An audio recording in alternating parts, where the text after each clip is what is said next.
Cette conférence va maintenant être enregistrée.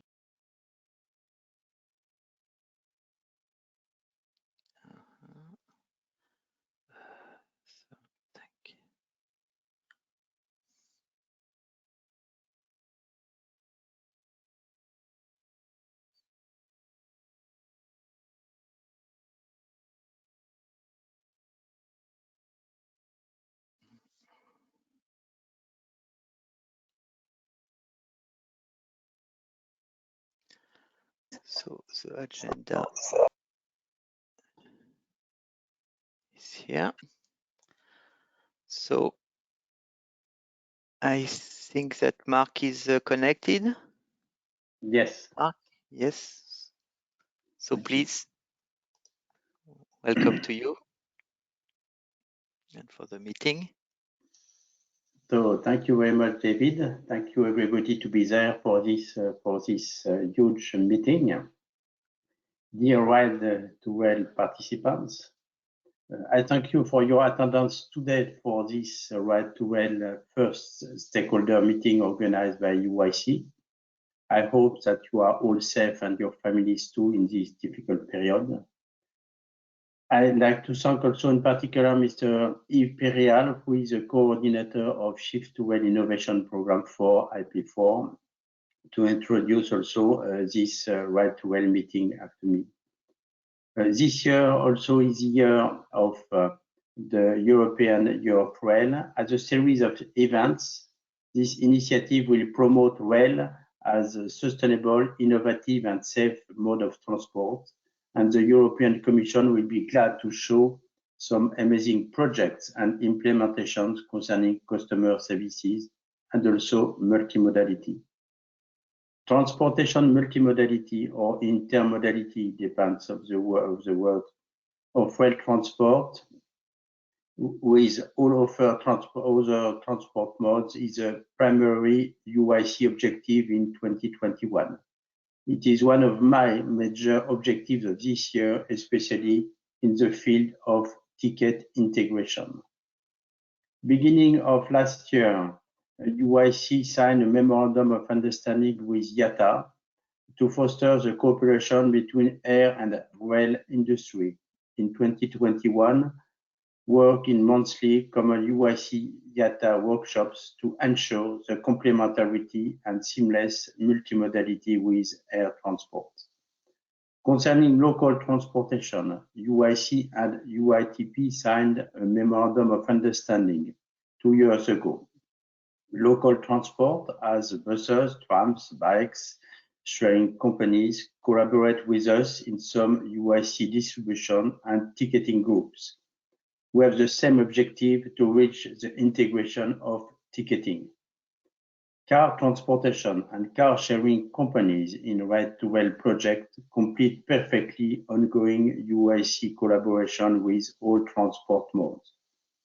Concerning railway stations, in 2021, we set up 4 global working groups which will work on design of stations, small stations, commercial and operation.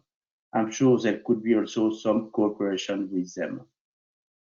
Indeed, UIC vision in that rail is at the heart of an integrated, attractive transport system in which each mode plays to its strengths, enabling a more competitive European economy focused on customer experience and services. Central to delivery of a strategy that has resulted in a massive cut in greenhouse gas emissions, reduced oil dependency, and mitigated the challenge of congestion. The enabling factor for sustainable mobility that underpins economic growth and a dynamic society.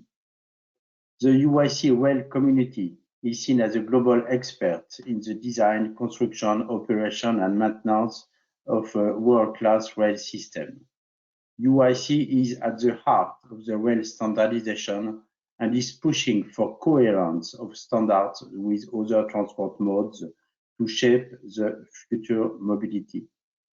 This position is underpinned and strengthened by a seamless European research and innovation Shift2Rail, you know that of course, program that assures continuity through radical research, applied research, development, demonstration, and innovation in products and services. Of course, UIC will be part of this new program Shift2Rail 2, especially in the fields of customer experience and multimodality. We will work hard together for a common objective, which is the customer satisfaction for a seamless travel. To achieve this vision, Shift2Rail, the RIDE2RAIL project and workshop today is the right place to deliver this change of concrete IT solutions in a UIC standardization atmosphere. Thank you. Thank you very much, Mark. So for this introduction by UIC, to underline the importance of this meeting within UIC framework. So the next presenter is Mr. Pereal from Shift2Rail.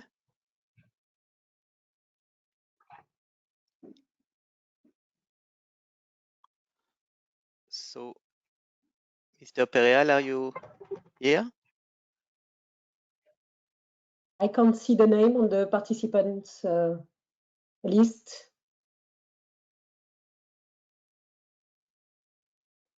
So perhaps Giuseppe would make his speech before Mr. Pereal. Yes, if you want, I can go. Thank you. I will. Your presenter. Yes, I will. I will share the screen, but I don't. The button screen sharing is not working. I don't know why. Yes.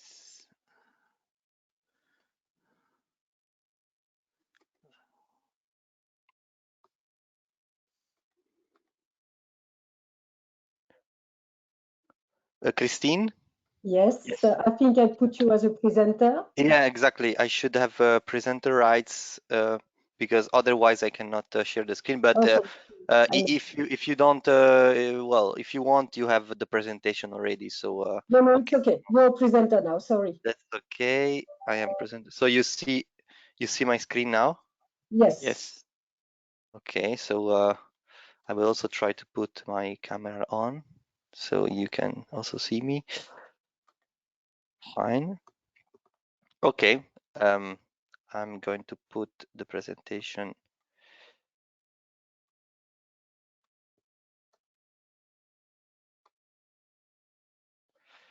So you can see the presentation now. Yes. Correct? Okay. So welcome everybody. I am Giuseppe Rizzi. First of all, let me introduce myself. I work for UITP, and UITP is the coordinator of this RIDE2RAIL project. So welcome everybody. Many of those who are familiar with the project probably already know what RIDE2RAIL is and what do we want to achieve in this project. But of course, it's very important for all those who are not familiar with RIDE2RAIL to know more or less what's the project about, why we started working on this, what are the objectives and whatsoever. So I will start my presentation from the very beginning. This means that we analyze the current situation at the moment in which we started thinking about RIDE2RAIL. Of course, COVID was not even in our minds at that time, since it was the year 2019. Late 2019, but we analyzed the current situation at that time, but it's still something that we can see now. People driving alone in their cars, both in urban and also in rural areas, of course, to reach their destinations, which can be the job destination, but not only job destinations. The problem is that this was not only limited to one person in one car, but many people in many cars, creating something like this. And of course, This is probably something that in the last year we have not really seen too much, because we spent quite a lot of time at home. But in general, even in COVID time, people prefer to use their private car because it was believed safer than utilizing the public transport. So this is still a problem, even if it's not really visible as it was some months ago. But I mean, it's really likely that it will come back. So let's get prepared to see something like this again in the near future. Of course, traffic jams and congestion creates, of course, delays, impact our daily schedules, and also impacts the stress level of ourselves. So as a personal impact, but not only, because as also other kind of effects, such as accidents, because more cars equals more danger. Of course, more emissions, and even if the world now it's dominated by the COVID debate, we don't have to forget about the climate change, which is the enemy number one. And of course, driving alone, it's not even cost efficient. So it has many negative externalities. So we were thinking about which would be the optimal scenario in general for the mobility. And the shift would be from this situation to something more similar to this. This means from the single car occupancy to many people sharing the rides, driving together towards the same destination. But the same destination is not the final destination. In our mind, the same destination would be the public transport hub, means the bus station, the light rail station, the metro station, and the rail station. So that's the optimal scenario in our minds. And how to achieve this, of course, in our vision, through the technology, through a platform allowing to combine these two, let's say, words. And in particular, in RIDE2RAIL vision, this platform, this technology, is the so-called enhanced Shift2Rail Travel Companion and the RIDE2RAIL Driver Companion.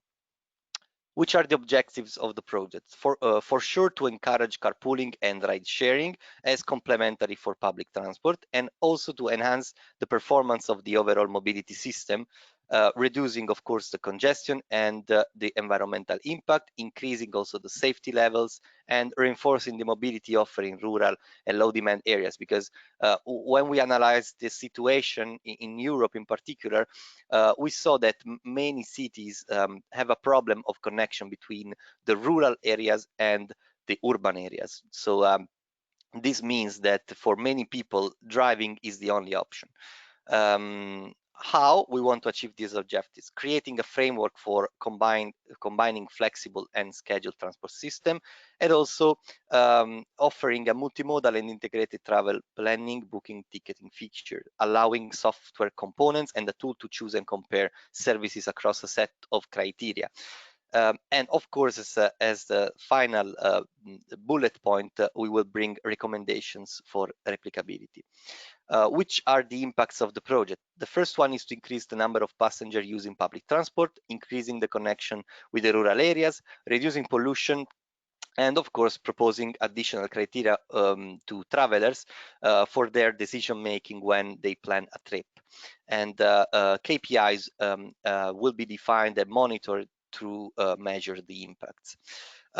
Let's also clarify the concept. We spoke about ride sharing, but of course the concept, the definition can be vague somehow. We analyze a lot of literature about this, and in our RIDE2RAIL project, we refer to carpooling, on-demand ride sharing, and ride hailing when we speak about ride sharing. As a common definition, which is here presented to you, and it's based on what we found in analyzing many pieces of literature, many essays, and in general a lot of material. Ride sharing is referring to the common use of a motor vehicle by a driver and one or several passengers in order to share the cost. The term is used in two different cases. The first one is the common use of a motor vehicle for cost compensation, but in the context of a ride that the driver would do anyway. So he's going anyways in that direction, and this is the carpooling. And the second one is the common use of a professional hired vehicle among various passengers, which have the same or different destination in order to share the cost. This will be better explained in later on today by my colleagues working in the project, but we have 4 demo sites, which will be Padova, Brno, Athens, and Helsinki, and local event with local stakeholders. So you will get much more about this later. So I will skip this slide, and this is the consortium of the project.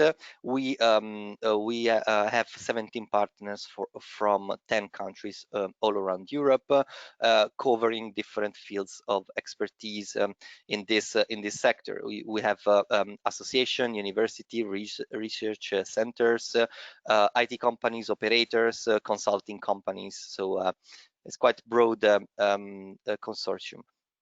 And in a nutshell, I want to just present you what the work performed in these first months of the project. It's not mentioned here, but the first step was to analyze what is available in terms of technology. The second step was to analyze the EU situation regarding ride sharing with a particular focus on legal aspects. And of course, we discovered that ride sharing market is regulated only in some countries. In general, there is an unclear legal framework.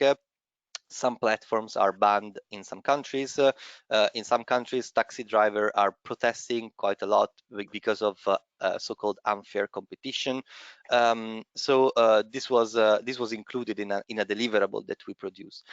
We also analyzed 60 ride-sharing providers, better understanding their typology, the payment method, the booking system, the geographic coverage, safety and security issues, and whatsoever. So we mapped the situation in Europe, but not only in Europe, because some of them are present even all around the world. We identified the ride-sharing user personas based on the answer that people gave us in a conversational survey.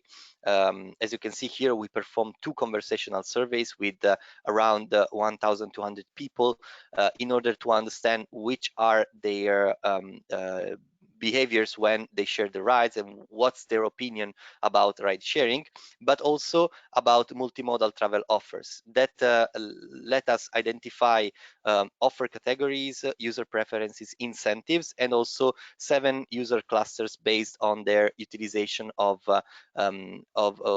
their travel behavior, let's say, their multimodal travel behavior.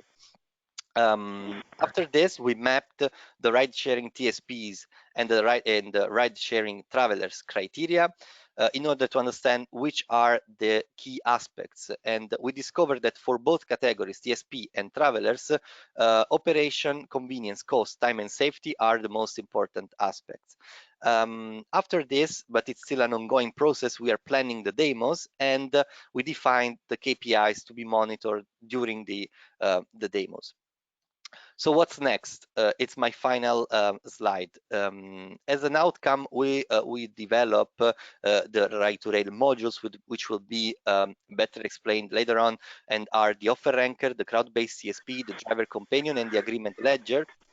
And this will bring to create algorithms for synchronization of shared mobility and mass transport, with the objective of, as I said before, enhancing the travel companion, the Shift2Rail travel companion.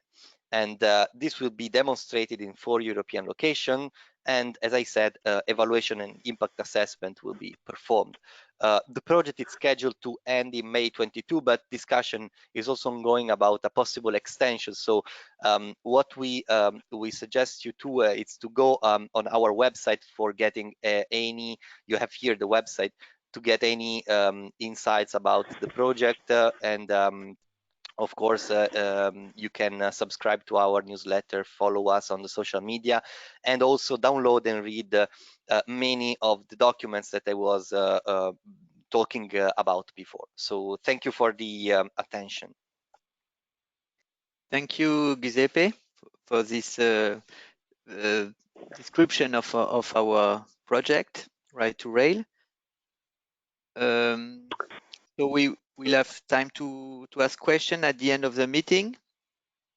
If you have some, please put them in the chat. But so we will better describe the project in RIDE2RAIL in the second part. And now we will present you what railways are doing. So I thank you, Raël. It's Mark, if I may, Shift2Rail Yes. speaking. I am not been able to connect at the very beginning, so I'm not able to make a presentation of IP4 at the beginning. If you want, I can do that now. Yes. Sorry, Raël. So Mr. Pareal will introduce Sorry, you. Yves, I cannot see your name because I have to give you the right of presenter, but I can't see your name. Have you put your name on the participant? Shift2Rail, I am just replacing Esther Bravo, Yes. We don't see who your was not able to join. Yes. I am the IP4 coordinator of IP4. Yes, and I was thank you, supposed Yves. to make a quick, yes. We don't see your name in the list. What is your... Et Raël Kainel, si, je le vois. No, but it's because I am connected by phone. I was not able to connect at the beginning by on my computer, so I decided to do it by phone. I will do that. Okay, if you can just change the slide yourself. Yes. It Okay. will be okay. Okay, we do that. So I don't know if you have the slides of Yes. IP4 that I sent. If you go directly to the slide 2, I will start very quickly in 10 minutes maximum, a very quick presentation of IP4 in order for the people to know the context of RIDE2RAIL, in which context you are developing your project. So the first slide is a very high-level presentation of seamless multimodal travel across Europe, which is the topic of IP4. As you know, IP4 is one of the IP of Shift2Rail. The target of IP4 is to develop mainly for the end users a complete set of services in order to have an easy and a seamless access to all services related to a multimodal journey across Europe. The entry point is a travel companion, which allows the end users to have access to all services related to the journey, the planning, the shopping, the booking, the ticketing, the navigation during the journey, the tracking, not the tracking of the person, but the tracking of the journey itself, and all activities related to after sales. So all these services have been done in a way that it is easy to develop these services in a multimodal context and to have a complete interoperability to all travel service providers, whatever the sector they are coming from. It could be the air sector, the rail sector, but it could be also the ride sharing. So in very different contexts, they will easily connect their services to this platform in order to give all the information to the end users. And we have on the top of that all information related to the data which have been developed in this ecosystem, data from the passenger, from the demand side, but also data coming from the travel service providers. And we can, with this data, give additional information and decision-making process to both passengers and operators in the ecosystem. If we go to next slide, which is again seamless multimodal travel across Europe, it's the same title. So starting with the travel companion. The travel companion is rather simple. It's made through a unique idea. We use a cloud wallet, a virtual cloud wallet, in order to store the tickets, but also to store the preferences which are used to give specific services to each of the end users, specific shopping, specific ticketing, depending on the preferences of each of the end users, but also real-time notifications and some additional feature related to the location, giving information about museum or things like that. In the middle, we have all the services related to the journey itself. Then the interoperability framework, the IF, which is the gateway between the services and the travel service providers. And we have also additional services specifically dedicated to the travel service providers. And just as example, clearing and settlement, also the possibility to configure some agreements between operators in order to offer a single ticket to the end users, and also business analytics that I discussed a little bit already. So all these services are developing a framework, an ecosystem. It's generating a lot of data, and this is in this context that RIDE2RAIL is developed. So looking at the next slide, which is the scope and structure, we structure IP4 in 7 TDs, which are grouped mainly in 3 blocks: the technical framework, made of the interoperability framework and the business analytics, something very technical and very generic. The multimodal travel services, looking at specific services for the travel shopping, the booking, the ticketing, and also the planning of that first. And additional services related to the customer experience. In this, we have the travel companion and the trip tracking.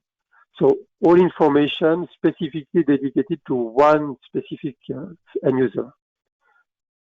And all in all these activities are integrated in TD, the TD 4.7, integration and demonstration, which is also the place where after integrating all the PCs, we support some operators to make the demonstration. And this is mainly done with operators in open call. I will come back to that in the next slides. So next, which is slide 5, the timeline. We have on top the different TDs, and we have the years. We started in 2015 with the Lighthouse project, RIDE2RAIL, dealing with all the TDs, all the activities together. So we started everything in order to achieve already something in 2018 and to demonstrate something at that time. And then we opened some open call specifically to support the interoperability framework with Go Far, Start, and Sprint at the left. We have in the green connective, coactive, attractive, massive, cohesive, and now extensive, which are project for members, so what we call the CSM. And we have additional open call with MyTrack, RIDE2RAIL, Shift2Mass, and IP4Mass at the right. So, and all these projects are working together in the same context. So trying to have additional services, additional modes of transport, and this is specifically the case for RIDE2RAIL, looking at the ride sharing, or to focus on specific aspects of the mobility, the multimodal mobility, for instance, Massive and Shift2Mass, were specifically dealing with the mass context. So how to do better in a city to develop a mobility as a service in a way which could be more open and easy to use for the transport service provider, mainly to have that as a generic framework which could be developed in all cities. On the slide 6, market uptake through testing and demonstration. We are, of course, developing a lot of technologies, mainly in the CFM project, but the target is clearly to go to high-tier rail and to make not only a POC, but pilot in real life in different sites, in different locations, in different contexts, and to develop this demonstration with the support of the open call. Here, the idea is not only to achieve higher rail, but the point is that we are not developing something from scratch. We are not in a greenfield environment where we start, so starting from nothing. We are always developing something which should replace something which exists already, the legacy system. And here we have a lot of activities related to the non-technical aspect, which is administrative issues, legal issues, new business model, how it is accepted or not by the passengers, the behavior of the passenger. All that is mainly developed through the open call. Yes, RIDE2RAIL, Shift2Mass still now, and next IP4Mass as well. All these projects are important in order to ensure the market uptake of all these technologies at the end of Shift2Rail. Last slide, which is the timeline. Here, I think you need to click on all the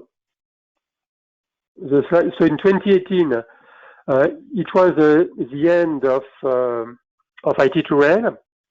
We did in that time develop a lot of things for the interoperability framework, and specifically so trying to interact the TAP TSI, FSM, the GTFS, all that was developed at that time.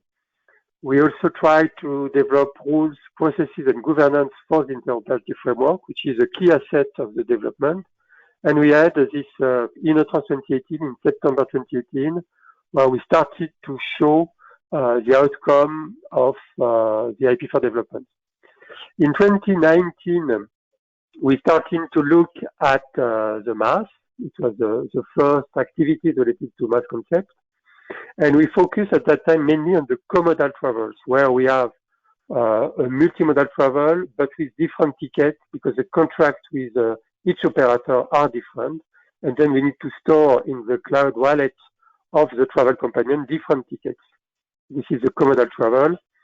In 2020, the year after, we were, in fact, it was this year, in fact, it was no, not this year, but last year, of course, where we demonstrate a lot of things, and we have still a lot of pilots running with Shift2Mass in Lisbon, Malaga, and Corridor in Europe.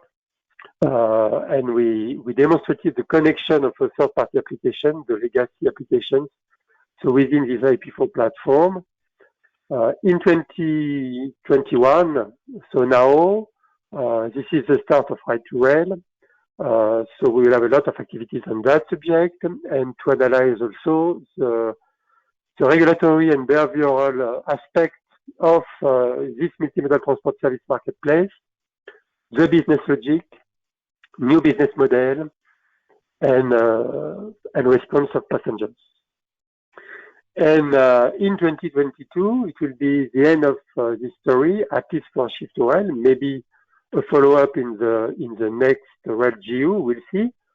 But we want to develop, hopefully in InnoTrans 2022, the full integration of all the aspects, which could be demonstrated and ready for a market uptake if we succeed to have that ready and to have all the sector ready to embrace this kind of technology. And that's it for me. In a nutshell, IP4.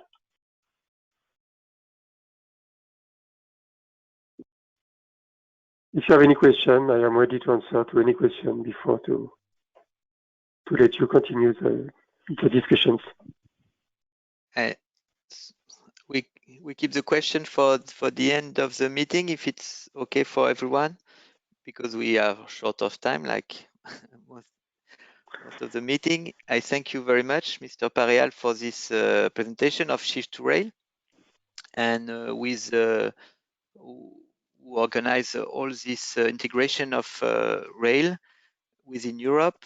UIC is trying to do the same on a world level, global level, and RIDE2RAIL today is a result of this integration and this multimodal possibilities between rail and car sharing. So we will now go to the rail part with Raël, thank you, from SBB, who will present the UMove SBB solution. Yes, thank you. Hello, I'm Rahel Kennel from the Swiss Federal Railways, and I would like to present to UMove, a mass bundling project in Switzerland.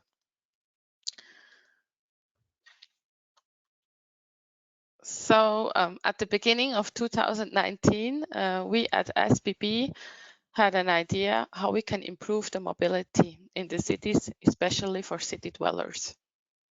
In the next few minutes, I will present you our idea, give you an insight into what we have done so far and what we still want to achieve. My colleagues and I had an idea. We are convinced that the time has come for a new form of mobility that combines the possibilities of urban mobility in an easy, funny, and sustainable way. Now we want to set out this idea into reality. That's not only us from SBB, because SBB is not mainly active in the urban transport. We have joined forces with the regional transport companies. The transport companies in Zurich, in Basel, and in Bern and SBB are pooling their resources together to work on the previous explained idea. For this reason, we founded UMove. Together, we have set the following focus for UMove. UMove is a pilot project and runs in the 3 partner cities for 1 year. In Switzerland, subscriptions for public transport are widespread, especially among the urban population. Therefore, UMove also focuses on subscriptions. With our research partner, it's ETH in Zurich, we want to find answers to define questions in connection with mass and bundling. Here you can see an extract of our question catalog. Our aim is to get more information about the acceptance of mass in Switzerland at the end of the pilot project. If and how we proceed with UMove after the pilot project is completely open and depends on the results.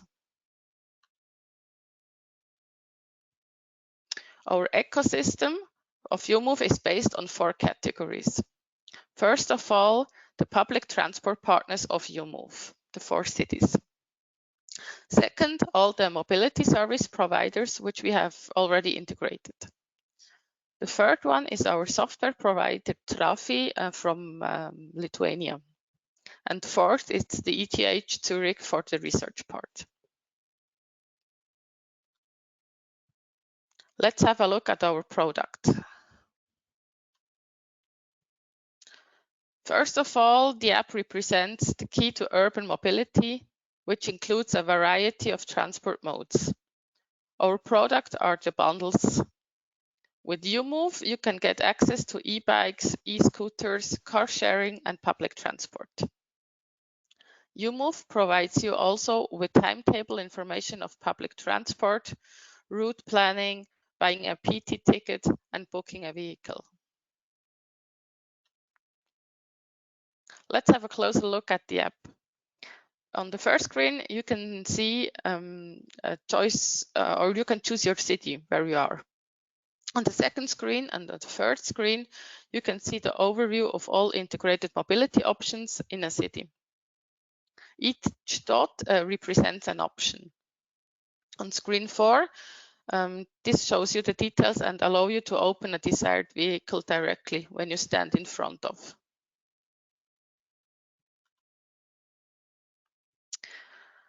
This slide shows you a customer journey, a planned one. In screen 1 and 2, you can see the route planning and the timetable. Screen 3 shows you the intermodal routing. The customer can see how he can get from the actual location to the car by feet, and from there how he can get to the final destination. He has the possibility to book the car in advance. This way he can be sure that the car is still there when he arrives at the place where the car was located at the time of the booking request. In UMove, we only integrate MSPs who offer a level 3 integration. This means the API from the MSP must be able to show the availability, make a reservation and booking, and settle the payment. There is no link between the native app of the provider. Our goal is to integrate different MSPs and transport modes. We strongly believe this is the only way we can make a good offer to our target group, the urban population.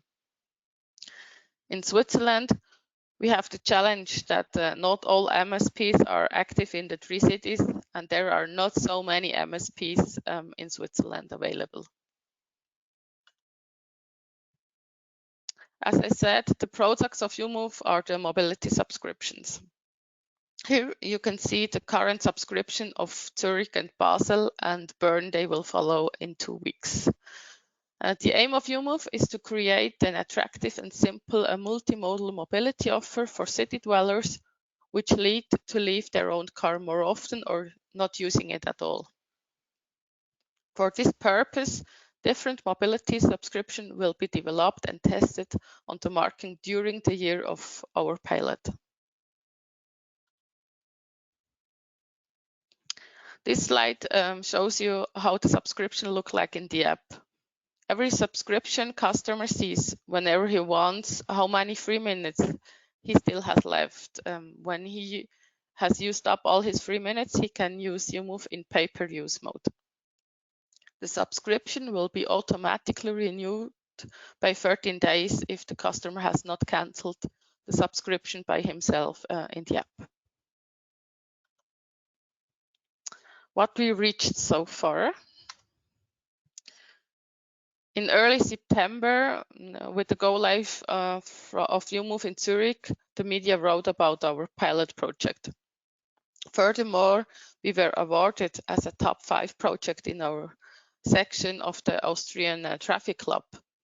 338 projects applied for the award. Last month, we collected customer feedback for the first time to get an impression. Here you can see a selection of them. We will interview our customers at frequent intervals in order to gain important insights for the product development.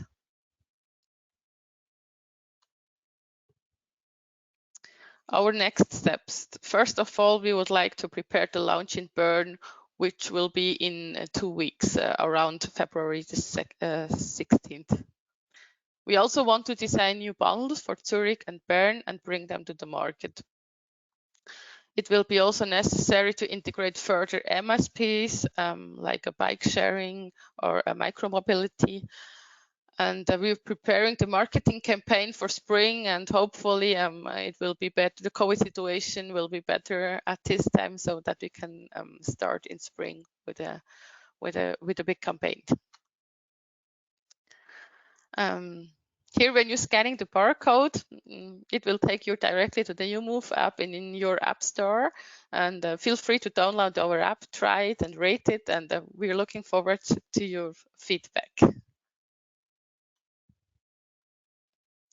So thank you for your attention. Thank you very much, Rael, for this presentation of your solution in Switzerland. And now we will have the presentation of Mr. Yorio from Nugo. Thank you very much. I'm trying to move the presentation on the screen. Do you see it? Yes, we see it. Perfect. But not in a full screen. I don't know how to enlarge the thing. I don't know if they are able to. Frankly, I don't know how to make it. It's okay. We see it anyway. Okay, perfect. Thank you very much for inviting us to show what, as Ferrovie dello Stato, we have done in this field. Of course, we start with exactly the same vision that as already highlighted, in the sense that of course, for us, mobility is crucial, but it's crucial even more in the after pandemic scenario to be able not only to provide a consistent service of moving people from one place to another, but to create efficiency and effectiveness in this journey that people moving within the cities or within a country, both for work or for tourism, having an organized and consistent systems around people who is traveling. And of course, also, this is really important in order to optimize public investments in mobility, which we all know how huge are in order to provide a good service to the people. And also, as already mentioned, to avoid a further switch to private mobility, which with the impact that will have on global sustainability. This was the reason why, even of course, without any idea of the boost that the pandemic gave to these topics, in late 2017, the Ferrovie dello Stato Italiane decided to start a sort of startup within the group with the aim of planning and selling tickets in a multimodal dimension, to gather all the existing carriers and partners of services within the country in order to be able to provide a seamless multimodal mobility in all the country. So sort of door-to-door solution, all the integrated service for mobility, and all in one single, digital dimension. Sorry, Mr. Yorio, could you please, you have a bad connection, could you please shut your camera, and so we will perhaps have a better sound. Of course, here it is. Hope it will be better. And could you launch the PowerPoint presentation? Could you perhaps have it full screen?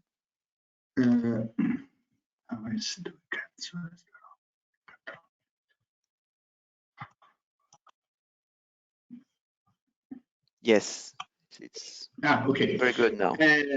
Sorry. So I mentioned this was launched in late 17.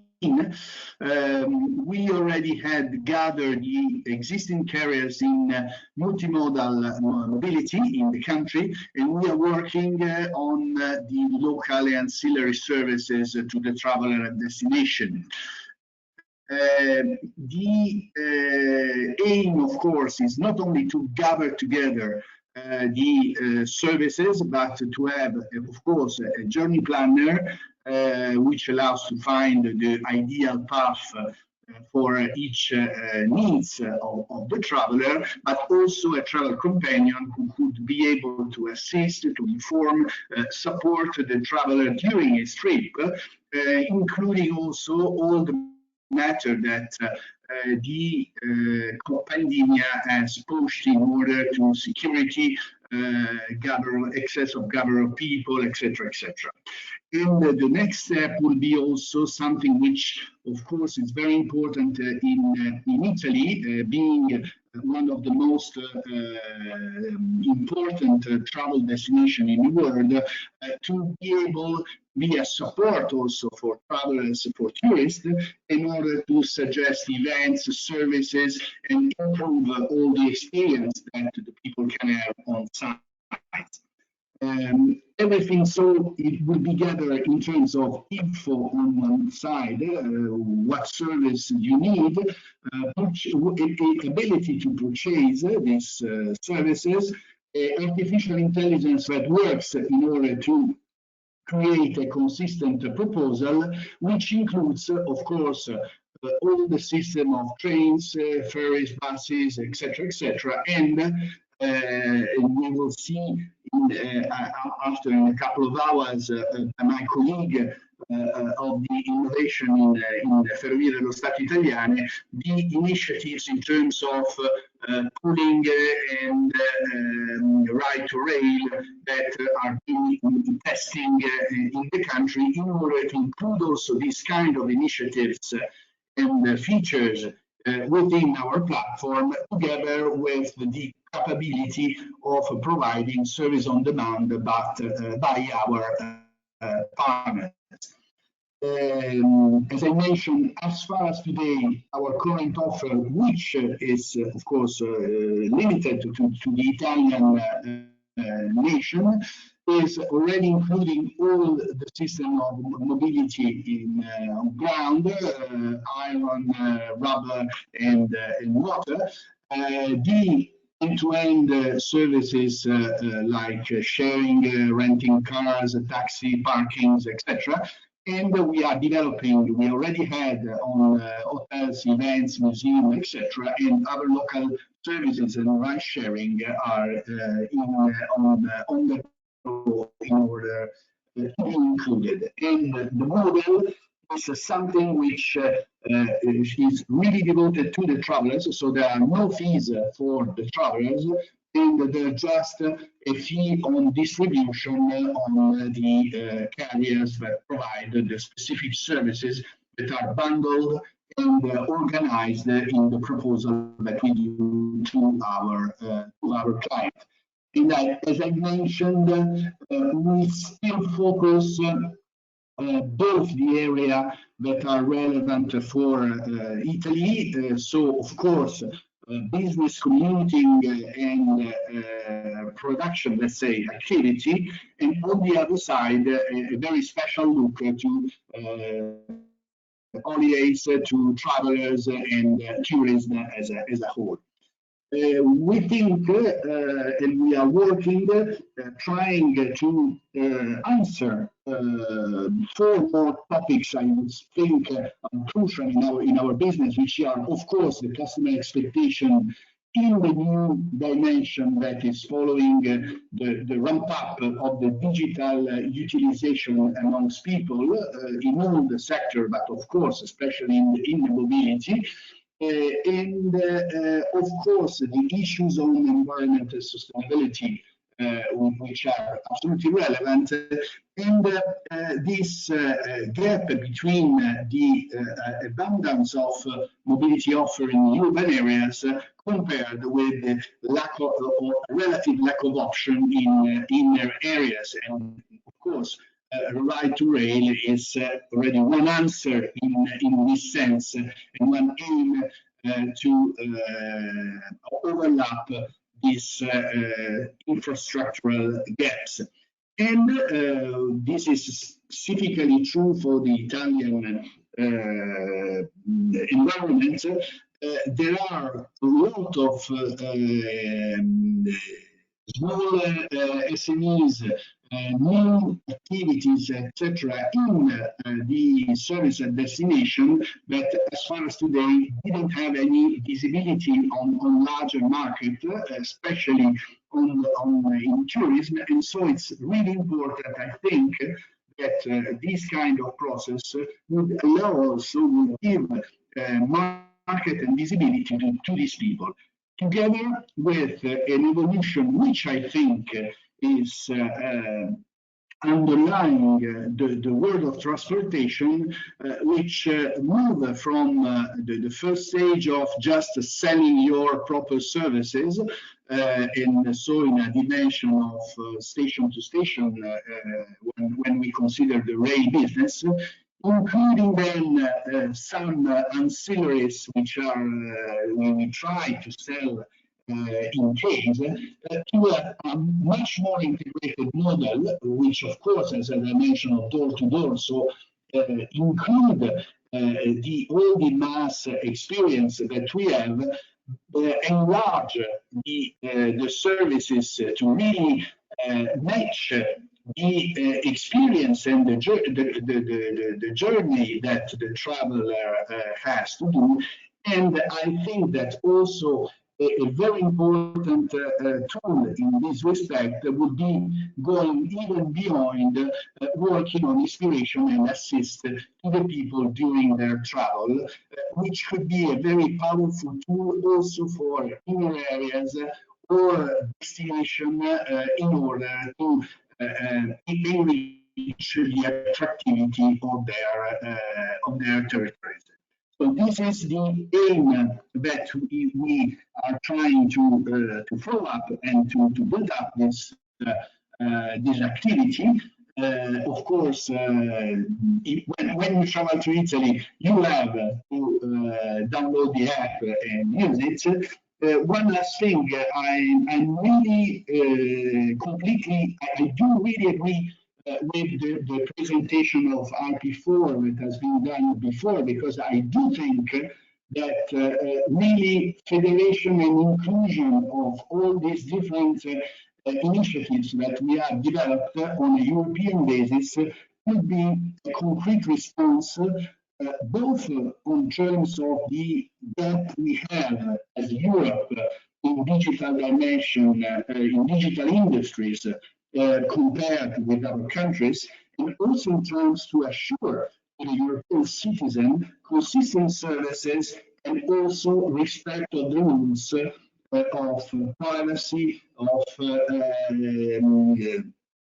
really to assist and to respect the rules that the European community has towards its citizen.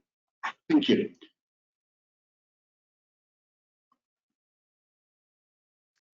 So thank you, Mr. Yoro, for your presentation.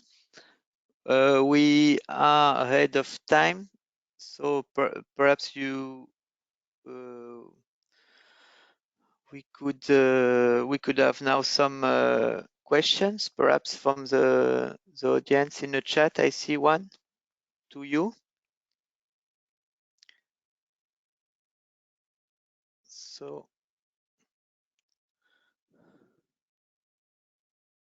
So do you use or push standard API to connect to the different service providers, or is it based on proprietary point-to-point integration?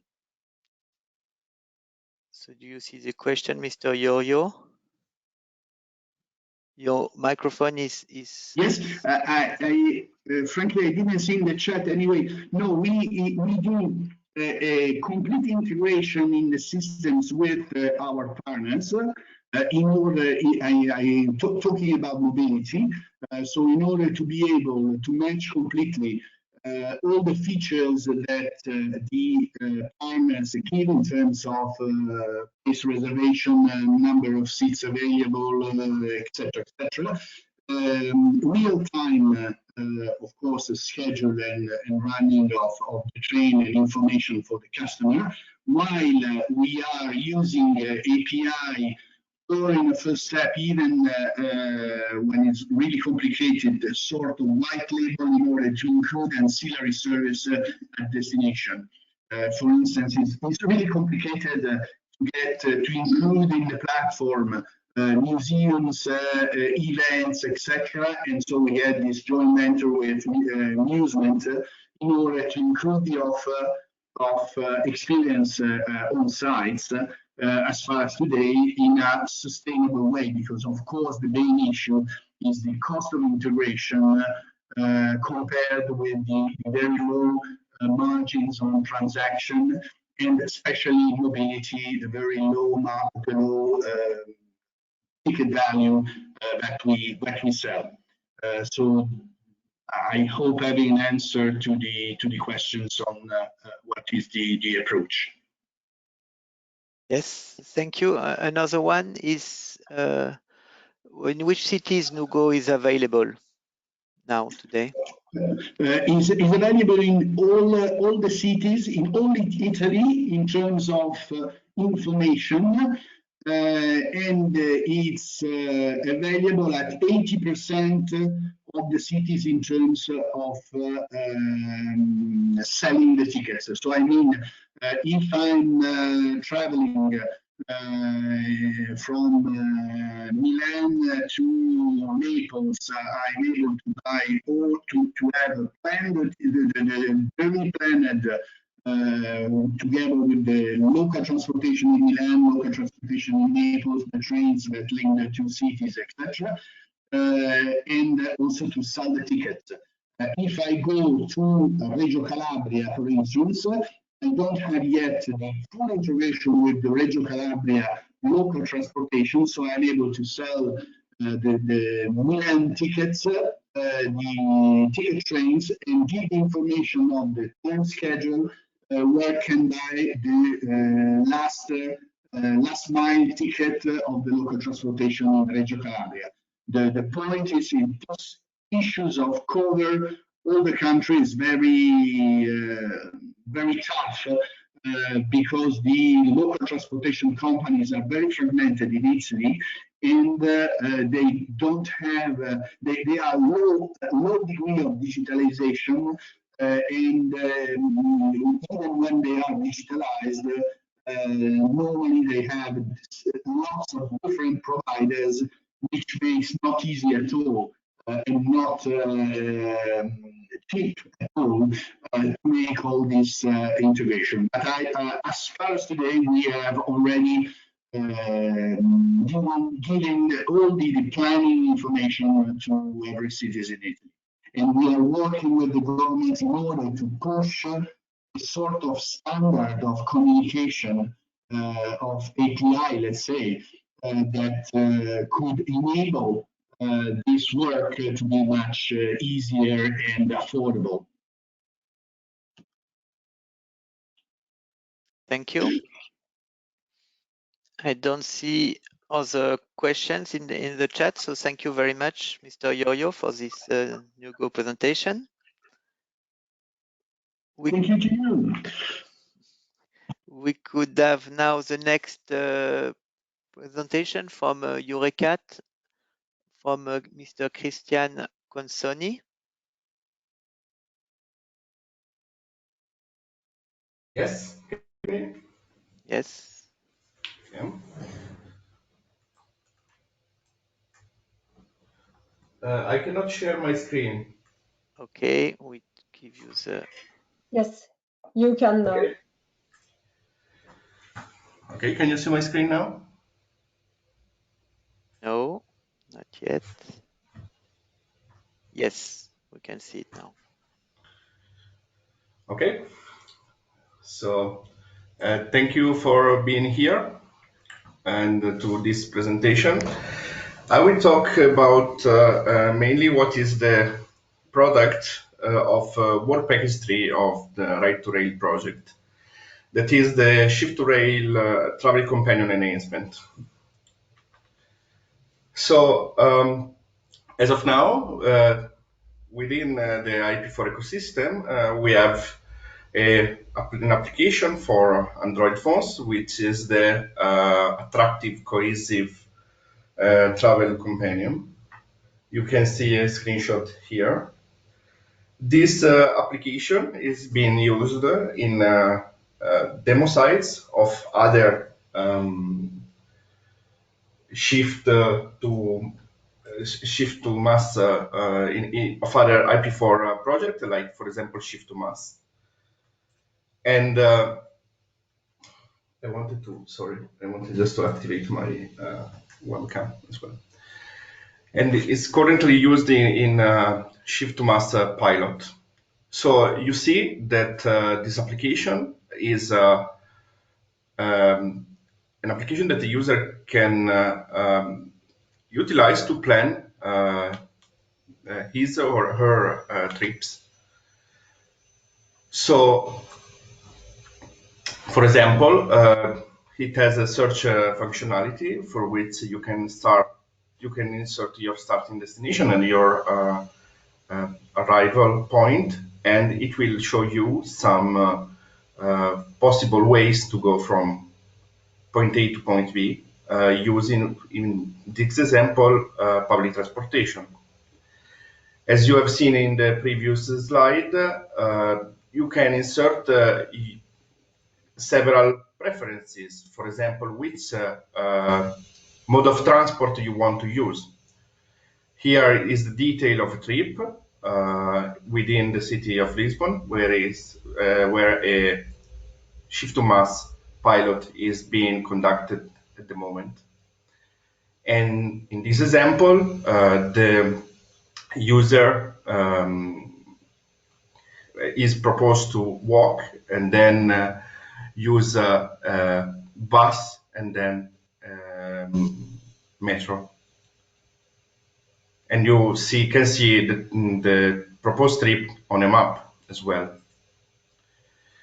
As I was saying, you can insert several information as preferences. Some are relative to the user. This is important for us because these preferences are going to be utilized by the RIDE2RAIL project to personalize what the user is going to see when he makes a mobility request. You can also see that there are preferences related to the journey. For example, which transport mode you want to use. So what are the objectives of the work history of RIDE2RAIL in terms of software modules that are going to be developed? As was already mentioned by Giuseppe in his presentation, RIDE2RAIL will develop an offer categorizer, an offer matching and ranking module, an incentive provider, a crowd-based travel expert, a driver companion, and an agreement ledger. What are these? The offer categorizer is a software module that will, as the name says, categorize the offers that are presented to the user and assign to each of them a set of labels, for example, indicating which offers are the most environmentally friendly or are the most social, or give more opportunity to multitask, or simply are the quickest or cheapest. Then there is the offer matching and ranking module that takes into account the preferences, as I said before. So matches the offers that have been categorized in the previous step together with the preferences of the user. An incentive provider is an additional module that will allow TSPs, travel providers, to insert several incentives in the forms, for example, of being able to access a limited area with the car if, for example, you are offering a rideshare, which is, of course, a main feature of RIDE2RAIL. The ride-sharing part will be handled by the travel expert TSP. This travel expert will act as a provider, as a collector and provider of the rideshare. So user will be able, using a separate application that we will see in a few slides, to insert data about ride shares that they want to provide with their own car. And of course, when travelers are going to use the travel companion, these ride shares will be offered as an option, so as a part of a trip. The travel companion, as I said, will be the application developed by RIDE2RAIL to collect the data about the rideshare, so to give the user the opportunity to insert the data about the rideshare. And the agreement ledger is a blockchain-based solution that will be used as a register of events that are related to the rideshare itself. So the fact that a user has booked a rideshare will go on this ledger, and other events. For example, the fact that there was a delay. So again, those were the objectives in terms of software modules, and these are more in general the objective of the work package, which are, as I said, to classify the trips computed by travel experts, so the offer that are proposed to the user. To be able to create full end-to-end mobility solution that contains also ride shares. These trips will be ranked in a customized way, so will be presented to the user in an order that depends on the preferences of the user themselves. We will have some analytics module that will learn these preferences automatically and update themselves to better offer a better customization to the user. We will develop this cloud-based TSP to build, test, and publish ride shares in the IP4 ecosystem. And in general, all of this will enhance the travel companion application. And in addition, we will have this driver companion application that for the collection of ride shares. So you can see basically the data flow from the point of view of RIDE2RAIL and Work Package 3 in this slide. We will receive the data about offer candidates that are shown to the user. This will be, we'll go through the offer categorizer, and we will enrich the data about these offers, also fetching information from external sources. For example, to evaluate if an offer is environmentally friendly, we will need to query databases about car models and their estimated CO2 emission per kilometer, for example. Or to evaluate the reliability of an offer, we may utilize weather information, for which we need to as well query external services. When these offers are gone from the categorizer, and so they have this set of labels attached to them, we can use the offer matching and ranking module to compute user preferences and match the offer to the user preferences and compute a personalized ranking. All of these functionalities will be exposed through APIs so that they can be integrated to the rest of the software modules in the ecosystem. And in parallel, all of this rideshare data will go through the cloud-based TSP, so the data about which rideshare are offered and which are booked and so on. This will form what a new dimension that we will give back to the user more rich information about the trips that he can choose. And once, for example, a trip with a rideshare is booked, there will be an event created inside the ledger. So let's see how we imagine this process to work. with a particular use case, which is the one in which a user is looking for a trip. There is no way, or he chooses to use his car because the other alternatives don't fit his or her schedule. So he chooses to drive.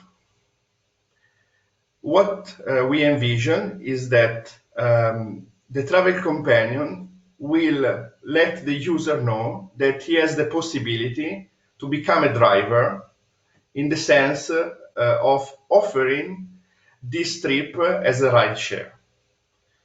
So if he decides to become a driver and offer this trip as a ride share, he will be sent to a driver companion app, which is a separate app. Note that this architecture is used also by some existing providers. For example, if you think about Uber or Lyft, they have a separate application for drivers. And for a matter of integration, we have decided that we are going to build a separate application to collect the driver information. So the user will be invited to sign up as a driver, to insert the data about the ride share that he wants to offer, and then he will offer a ride. At this point, this ride will be part of the crowd-based TSP. So when the next user comes and search for a trip that is compatible with this ride, it will be shown as a result in the same way that bus trips or train trips are shown in the result of the travel companion. So the next point was, how do we integrate all of this inside the existing Shift2Rail ecosystem?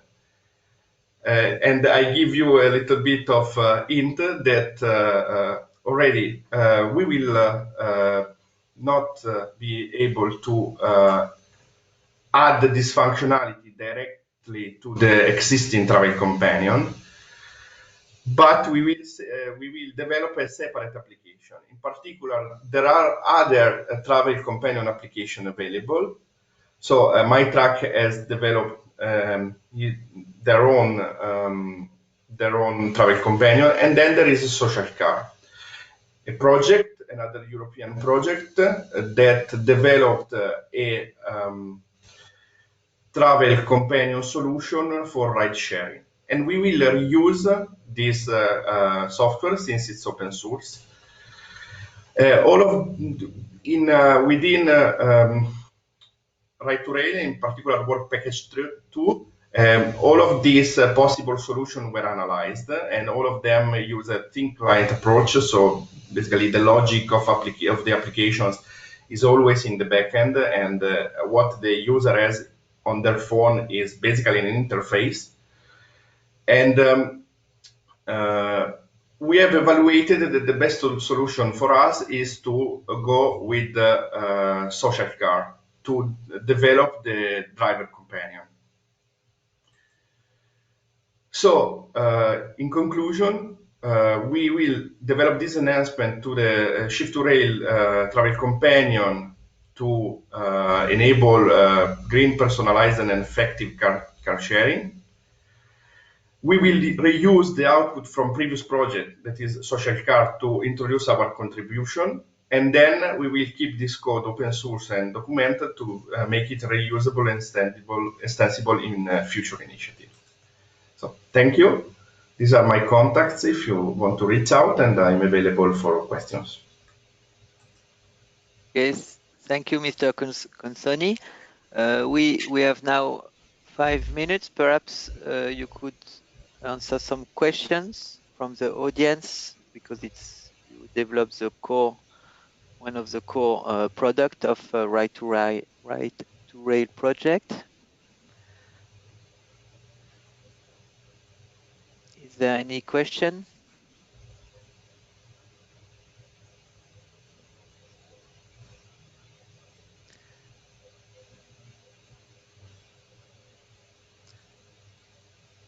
Okay, so no question now.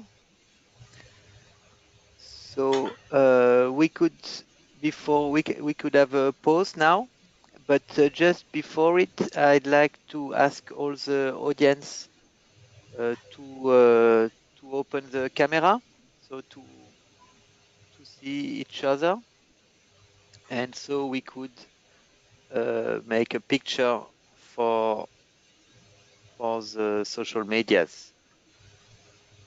And perhaps Mr. Cossini, you can stop sharing your screen, please. Thank you.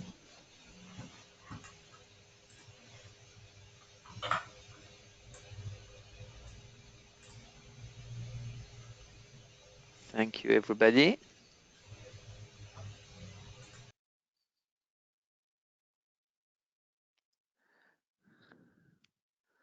Okay.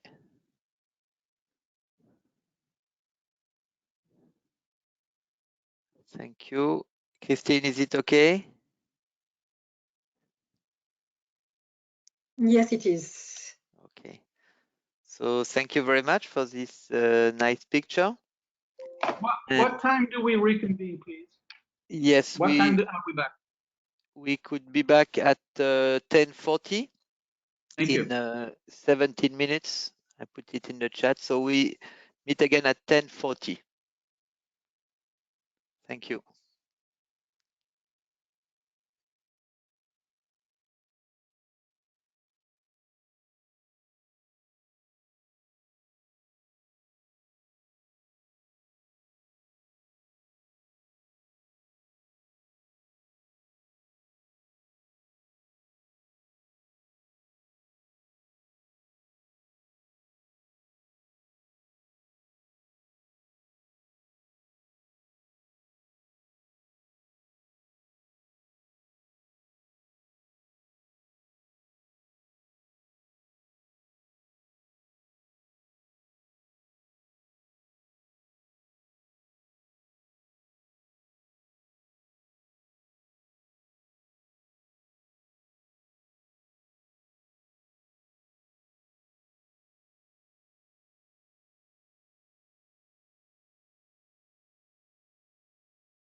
So welcome everybody.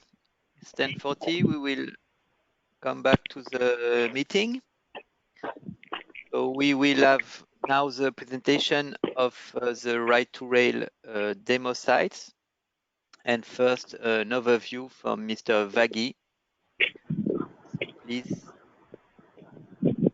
proceed. Hello. Good morning, everybody. Can you hear me? Yes, very well.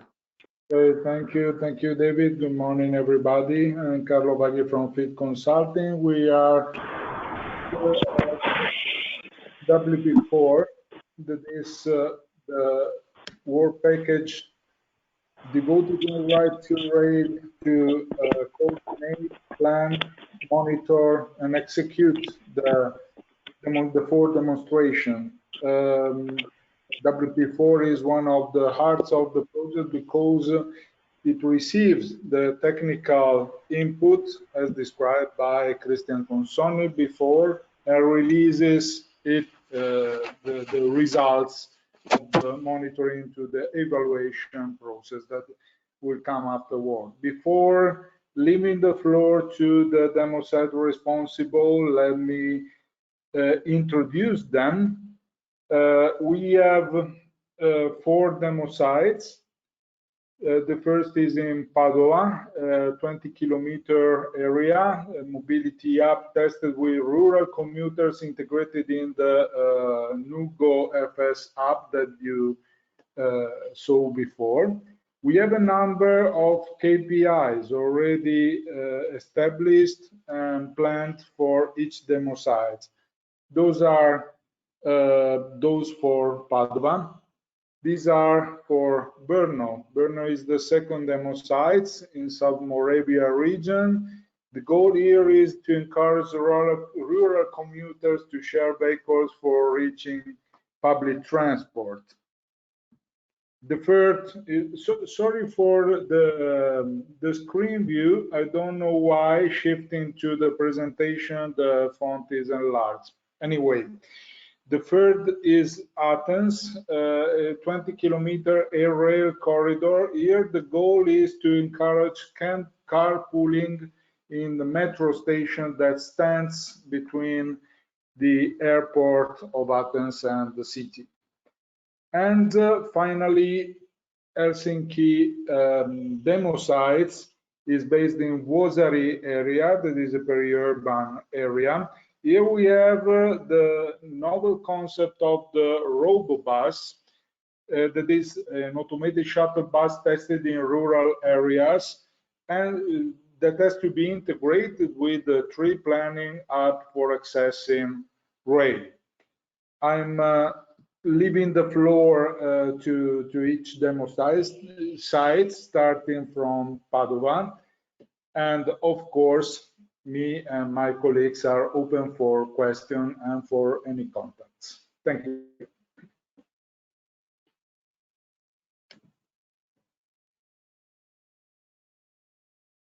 Good morning. Can you hear me? Riccardo Santoro here. Yes, we hear you well. Okay. I think I need to share the screen unless you want to show the slides. You should have received a copy already. Okay, so let me just, you can share yourself. I've made you presenter, but I can also look for the presentation. Okay.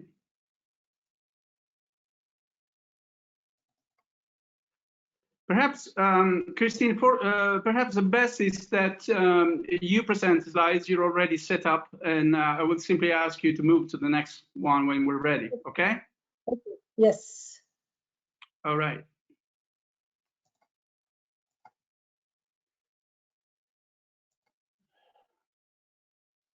Okay, here we go. This is the Padova demo presentation mode. You can switch to the next slide, please. Yes. Sorry, I can't see it. Can you see it? I see a blank screen at this time. No, we see, yeah. Okay, so sorry. Okay, again. No, we see your brother.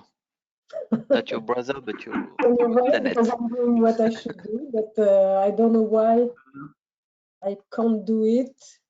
If not, if you make me presenter, then I'll find a way to show mine. Okay. Sorry, I don't know why it doesn't work.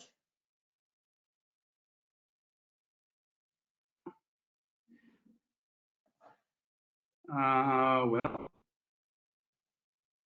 I don't see the button to share the screen. Okay, so I'll try again. Partager. Yeah. I don't know why. Okay, here we go. Ah. Okay. All right. So you should be okay. That's so the who has presenter mode, control? Ricardo. Yeah. That's the presenter mode. Put it in presenter mode. Okay. You have Can you see the slide now? Yes, but yeah, you have but to go to the second menu in the middle and share the screen. like we see the Well, screen I'm that in you were supposed to presentation. see. Yeah, but we see the screen that you were meant to see. All right. Okay. The second menu on the top of your choice. It's complicated. Yeah, but why doesn't it move forward? And that's what I don't understand. Second here. Paramètres d'affichage. It's Why is it so complicated? just to change the paramètre d'affichage.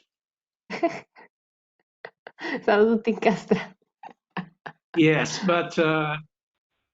Riccardo Santoro, Alessandra Berta, Marco Graccini, Albino, Simone Salviani. Tutto strategie questo? Nessuno è FS Tech. You're speaking to everyone. You should move the okay. Nothing. There's no way that I can move the slides for some reason. Everything's blocked. So I think you have to present it, Christine. Otherwise, we're holding people up. Afficher paramètres d'affichage.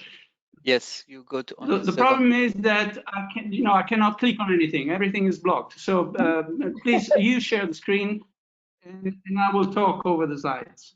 I don't know why I'm blocked too. Okay, here we. Okay, let's. It's not large enough, but you should see now the key actors from the group who are in the project. It's not just Trenitalia. In fact, there is no Trenitalia. The companies, the parts of the company that are engaged in this project and in other projects in the IP4 Shift2Rail innovation program are FS Technology. Albino and other person from FS Technology are on the call today. This is a company that we created a year ago. It started activity a year ago. This is our fundamental technology provider. They are in charge of digitalization, everything to do with the say engineering challenges. Of course, integrated mobility, but it's not just that. It's a company that specializes in technology. Now the screen has gone again. Because you're the presenter now? It says so at the top of the right corner. Now it's Christine again. Right. Oh, that's okay. great. Here you go. Great. Right. Okay. Better. All right. So FS Technology I just described. Ferrovie dello Stato Italiane is actually an industrial holding company. We control, we own 100% of FS Technology and Bus Italia. This the other company that you see at the bottom. Bus Italia runs bus services, but to us it's all mobility. Again, we're doing intermodal. We're trying to satisfy person's needs. So we're abstracting from modality. There are good reasons why in certain cases you use a specialized mode like buses and so on. So in terms of what we want to offer our customers, we simply want to make their lives easier. And this is one of the purposes of why we are in the Shift2Rail IP4 and in RIDE2RAIL in particular. Nugo at the bottom of the screen is, you see there is the company that Renzo Iorio presented earlier.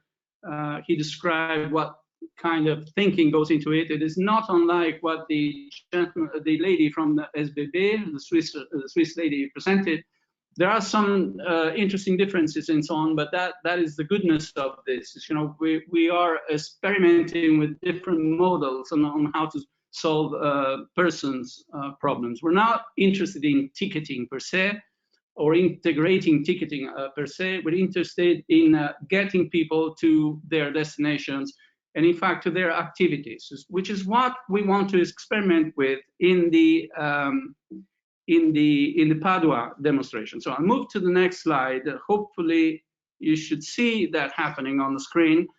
So the demo, the purpose is to test with real people, with people whom we will give the travel companion for them to use. I like, by the way, one of these statements that Rachel from Switzerland made earlier. You don't need to own anything to get to your destination. So all we give you is the travel companion. All the machinery that's behind it is invisible to you, and it should be invisible to you. So we are going to put this technology in the hands of real people, and they will experiment with the functionalities that we provide.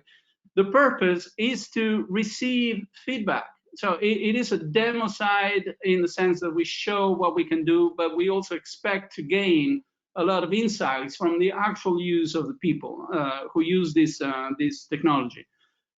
We will be involving urban and regional, and again, it says here rail and bus, but of course, car riding, car sharing, it's actually ride sharing on cars. So that adds to the urban and regional mix of rail and bus. The idea being that we are going to cater for people who live in the Veneto region. This is to the northeast of Italy. The capital, the most famous city, of course, is Venice in there. In the next slide, if we can move, we have, okay, in here you have a few aggregate numbers of what kind of region this is. Now, this is interesting because Veneto, until the 60s, was quite a poor country, region within Italy. But then it had a tremendous industrial development and so on. And it's all based around the Treviso, Padova, this in the Po Valley, and it's in the middle of an important transportation link that goes west to east from Turin to Venice, and it goes through Milan. So this is an area where a lot of people who have now become industrialists, engineers, people with high education who run businesses and so on. It used to be a farming community, but is now more of an industrial sort of region in here. It is quite spread across the geography. The main centers there are Treviso, Padova. I'll show you in a moment in an enlarged slide. Venice, of course. And the interesting fact is that you have this industrial setup or industrial territory in here, in which very important, very famous, and very old tourist destinations and cities are embedded, let's say. One is Padova, of course, and the other is, of course, Venice. So this is a region that mixes history, tourism, cultural activities, education. There's universities around there with people who live in a widespread area where they run businesses. There's manufacturing. Benetton, for example, you may be familiar with the brand. Benetton is based in Treviso. It's one of the areas there. So we will be catering for a population of approximately 700,000 people who live in that area. And we cannot really say that these people are rural. They are rural in the sense that they live outside of the main centers. The main center is not very large. Padova, for example, is, of course, a center, an important center, but it's not an extremely large city.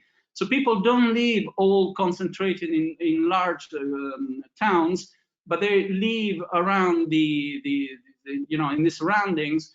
But again, they're not farmers. So it's rural in the sense that this is distributed across the region, but these are people with some significant disposable income. And what we are interested in is what they do. For example, we will be, in our demo site, we will experimenting with students who live in the region, but they go to universities in the main centers, which may be Venice. Venice, there's an important university there, or Bologna to the south, or even to Milan to the west, and so on. In the next slide, I think I have a few more. Here's an example. This is the storytelling or the use case. There's a person here. This guy is called Carlo. He's a student. He lives in Abano Terme, or Abano Terme, this point here to the bottom left. He takes a car to go to a nearest train station. Then he goes on to Padova using the regional train in there. The idea is, how can you, since you're taking your car, and many people are taking your car because As I said earlier, the region is quite sparse. There are people who live everywhere. We cannot have a fleet of buses that go to every single center and so on. People use a lot of cars, but the idea is to avoid single occupancy cars.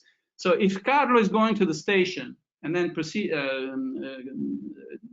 subsequent trip is to Padova, he could offer to take somebody who's going to the same place at the same time or around the same time by offering the car. So these are the examples that the kind of use case that we want to experiment with. People who don't have access to public transport or to very efficient public transport, who are almost forced to use a car, but we don't want them to use a car with a single occupant all the way to the main center, because we know that many people are going to the main centers anyway. So that is the scenario that we will be experimenting with.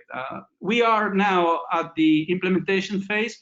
The preparation has consisted in a lot of questionnaires. I think Carlo Vaghi described some of the work that we did, and also earlier Christian described the sort of technology that we are experimenting with and so on. But all this preparation phase, the fundamental design, the concepts, the preferences, the study of different ride-sharing offerings that exist around the Europe and so on have been done. We are now in the implementation phase. And the implementation phase has achieved now a stage where in this slide you see something that is already happening. I did this yesterday.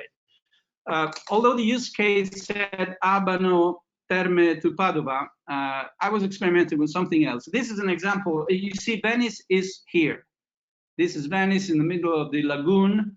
This is Padova here, and Chioggia is another center down here to the south. There is no transportation from Chioggia. There is no public transportation from Chioggia to Venice. Anyone needing to go to Venice, for example, to attend university and so on, would have to drive. But in this case, this planner, this is an actual result that I got last night. You see, 1840 yesterday. So this is an actually working prototype and so on. Somebody who is driving from Chioggia to Padova has declared his car ride as something that he's willing to share. You may remember Christian explained the use case earlier. You want to go someplace, there is no public transport that fits your needs and so on, so you decide to take a car. You have a car itinerary, of course, because you're planning to go there by car, so you have an itinerary, take right, to move left, and so on. This thing, you're offered the option to offer it to someone else, where you declare that you're willing to take someone else in your trip. When you do that, this thing becomes a scheduled service, as if you were a bus, as if you were a driver who operates a mini bus of 4 seats or whatever your car capacity is, so that the next person, in this case somebody who needs to go to Venice from Chioggia and so on, will find an integrated or multimodal trip. What happened to the screen? I have no idea. Can you still see the slide? No, currently we don't see anything. Oh, no. Can you? I don't know. Did anybody? Well, anyway, okay, here we go. For some reason, it's gone back, but I'm in a different slide. There are gremlins in there. Which slide do you want? The one. Okay, move one more. No, you're going backwards. Move forward, one forward, one forward. No, you're still going backwards. Forward. Okay, stop here.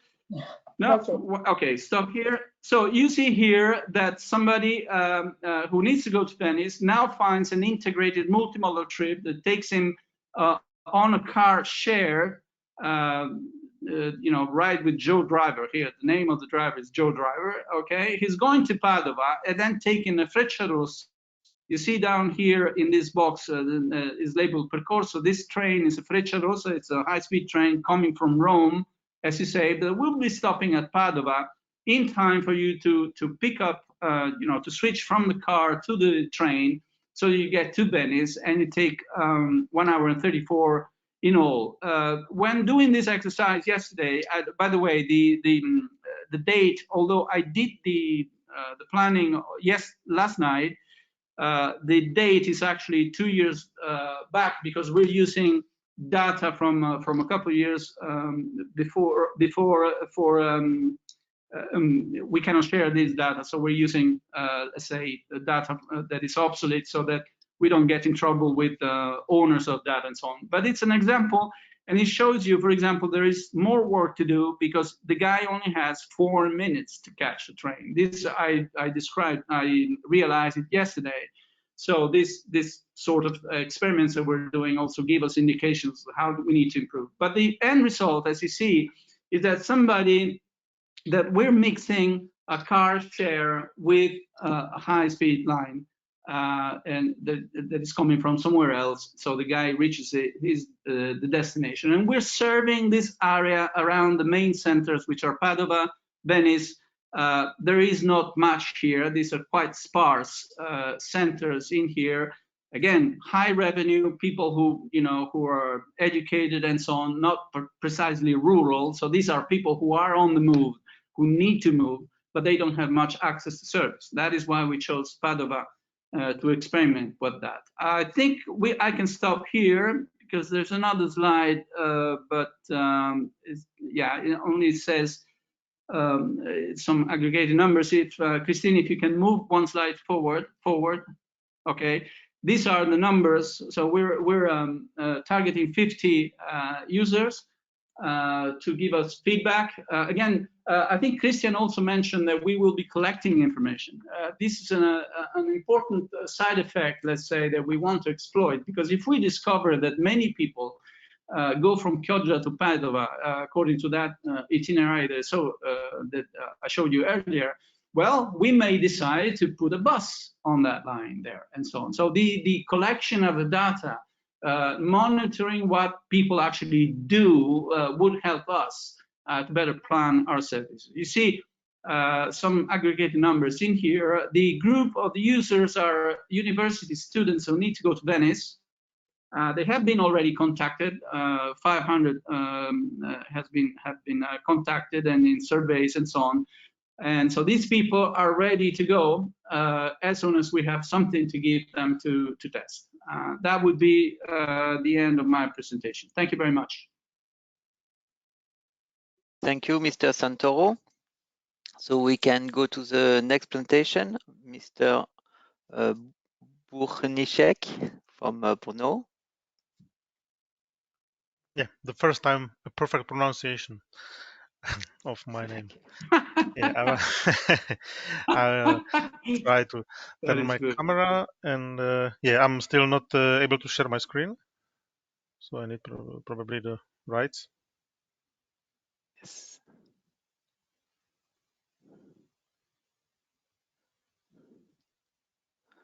Sorry, I'll do it.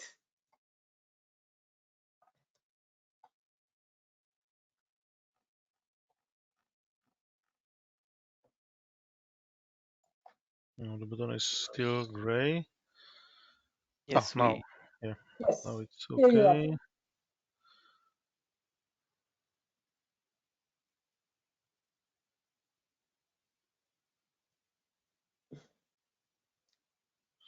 So, do you see my presentation now? Yes. Yes. Oh, perfect. Okay, so I'd like to introduce the next demo site, which is called the Brno demo site. First, I'd like to introduce the position of the South Moravian region. As you can see, it's indicated on the map below.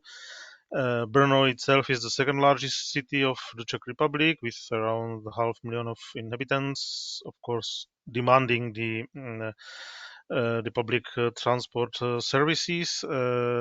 Just for fun, the fact that it has the largest trolleybus network in Europe, almost 100 kilometers of routes, which serve 45 million passengers a year. The region itself has more than 1 million travelers or population. The backbone is the railway, but there is also a huge amount of bus lines providing services either between the bigger towns and rural areas, or between the rural areas and the local hubs developed for transferring to the backbone lines. Of course, there is a lot of commuters who travel on daily basis, mainly to the Brno city for work or students. And very often they use their own private cars, and most of them travel alone, each in a separate car, as it was depicted by Giuseppe in his presentation. So in the project, we one of the specific goals we would like to reach is either to encourage those daily commuters who are used to traveling by their private cars to share the capacity of their cars with other travelers, so that we reduce the number of cars, or to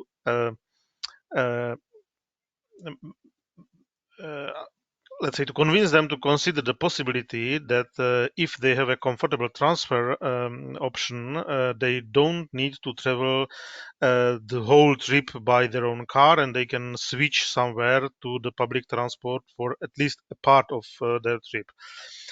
And there are also some environmental challenges, like reduction of greenhouse gases. As far as I know, the city of Brno has committed to implementing some measures that will reduce the emissions of greenhouse gases by 40% until 2030. As far as I know, it's some pan-European activity.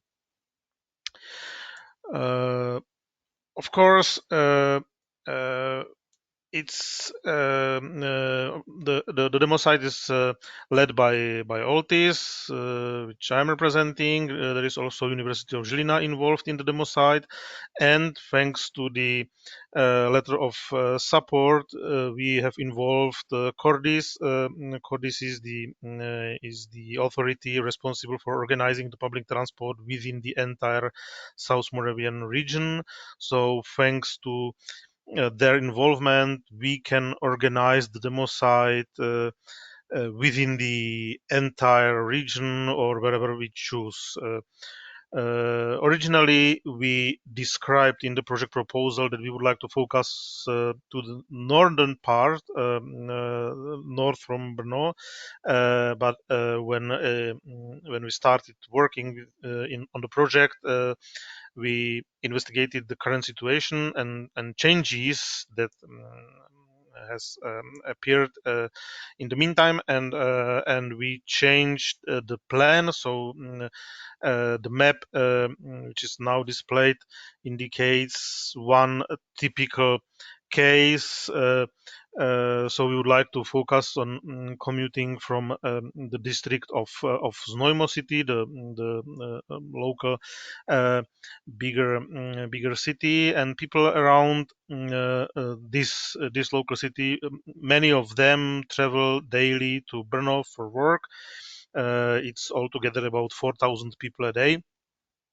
And an example, you can see that when they use the journey planner, the common one, the widely spread in Czech Republic, and try to search for connection by public transport, they get the results similar to the one which is displayed, starting from the point marked with the Z letter.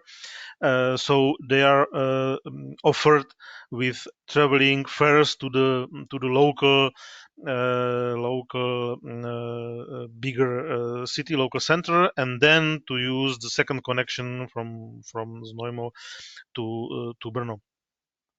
which is of course not the ideal one. So many people decide to travel by their own cars, either the whole trip, which is not something we would like to prefer, or if it is possible, if they have the possibilities to park their cars and to switch to the public transport, at least for the second part of their trip, they go from their villages or places they live to the main line and park the car there and switch to the bus. So, for example, these pictures, I think, nice way describe the development which is ongoing. So the top picture describes or shows something you're gonna see when you start the Google Maps. So it's close to the main line between Znojmo and Brno. The lower picture displays the current situation. So you can see the difference. There was a transfer hub has been developed with some bus stations and also a parking lots. So people can leave their cars there, switch to the public transport, and continue to their destination by public transport, which is something we would like to encourage them by the pilot of the RIDE2RAIL project. Some figures I already said that the potential demand is about almost 400 people traveling more or less half by half by private cars and by public transport nowadays. Alternatively, as you might have seen in the map, the gray line on the bottom indicates the country borders between Czech Republic and Austria. So more or less the same number of commuters daily travel also to Vienna. So if the borders are open, we can also think about switching the focus on cross-border traveling, but so far we plan this relation between the lower part of the region and Brno. And we would like to, or the target number is to attract around 60 travelers, 60 users of the RIDE2RAIL application out of those 200 which we plan to involve in the pilot, to attract them with the solution and to make them change their traveling habits. Of course, we identified several barriers. The situation in Czech Republic is a little bit specific, I would say, because first of all, ride-sharing services are generally not very popular, and of course, with the pandemic situation now, the habits or the preferences of travelers have changed a lot towards private modes of traveling, certainly. But there is also a position of the local government, let's say, because there is a law that even in rural areas the public transport has to be offered. So in fact, the basic prerequisite, one of those prerequisites of the idea of the project, that there are some rural areas not served enough by public transport is not met here, because even the smallest village has to be connected by several connections in working days at least. And of course these services are commercially not effective, so it is subsidized by the government, and this results in the opinion that the integration of private transport into the public transport ecosystem is something not welcome because it is considered as a competitive travel mode. So it results in the end in increase of costs from the government side, because the more people travel by private transport, the more they have to pay to the operators of public transport. So it is something we would like to, we have to deal with, and we would like to convince the government that there is a solution which may be beneficial for both sides, for travelers and for the government responsible for organizing the public transport. So we identified several risks and of course some mitigation strategies. Some of them have been already mentioned. For example, the reluctance to change the travel habits, and of course the impact of the pandemic. So what we plan is to encourage commuters to try the ride sharing, and I do believe that that when the situation stabilizes again, at least some of them, we hope for 30% more or less, will find it interesting. There are also some other obstacles like language barrier or poor internet coverage, but we can deal with that, and we can of course always change the exact area within the South Moravian region for piloting the prototype, the solution, in order to persuade the testers, the first users of the solution, that both traveling by public transport instead of traveling by private car, and if traveling by private car, then sharing the capacity of the car with more travelers makes sense. So that's the expectation we have. I think it was the last slide, yes, from Brno's side, and we will see. So when we get a solution, if we succeed in persuading the travelers for that new possibilities of their daily traveling. Thank you, Mr. Bornicek. So if you have questions, please put them in a chat, and we will then answer them at the end of the presentation. We will have now the presentation for Mrs. Kortsari from Athens.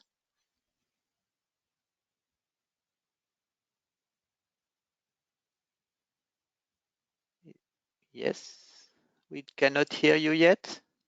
Can you hear me now? Yes, yes, we do.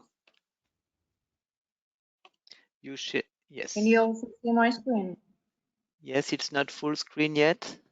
Yes, it is. Perfect. Okay, just.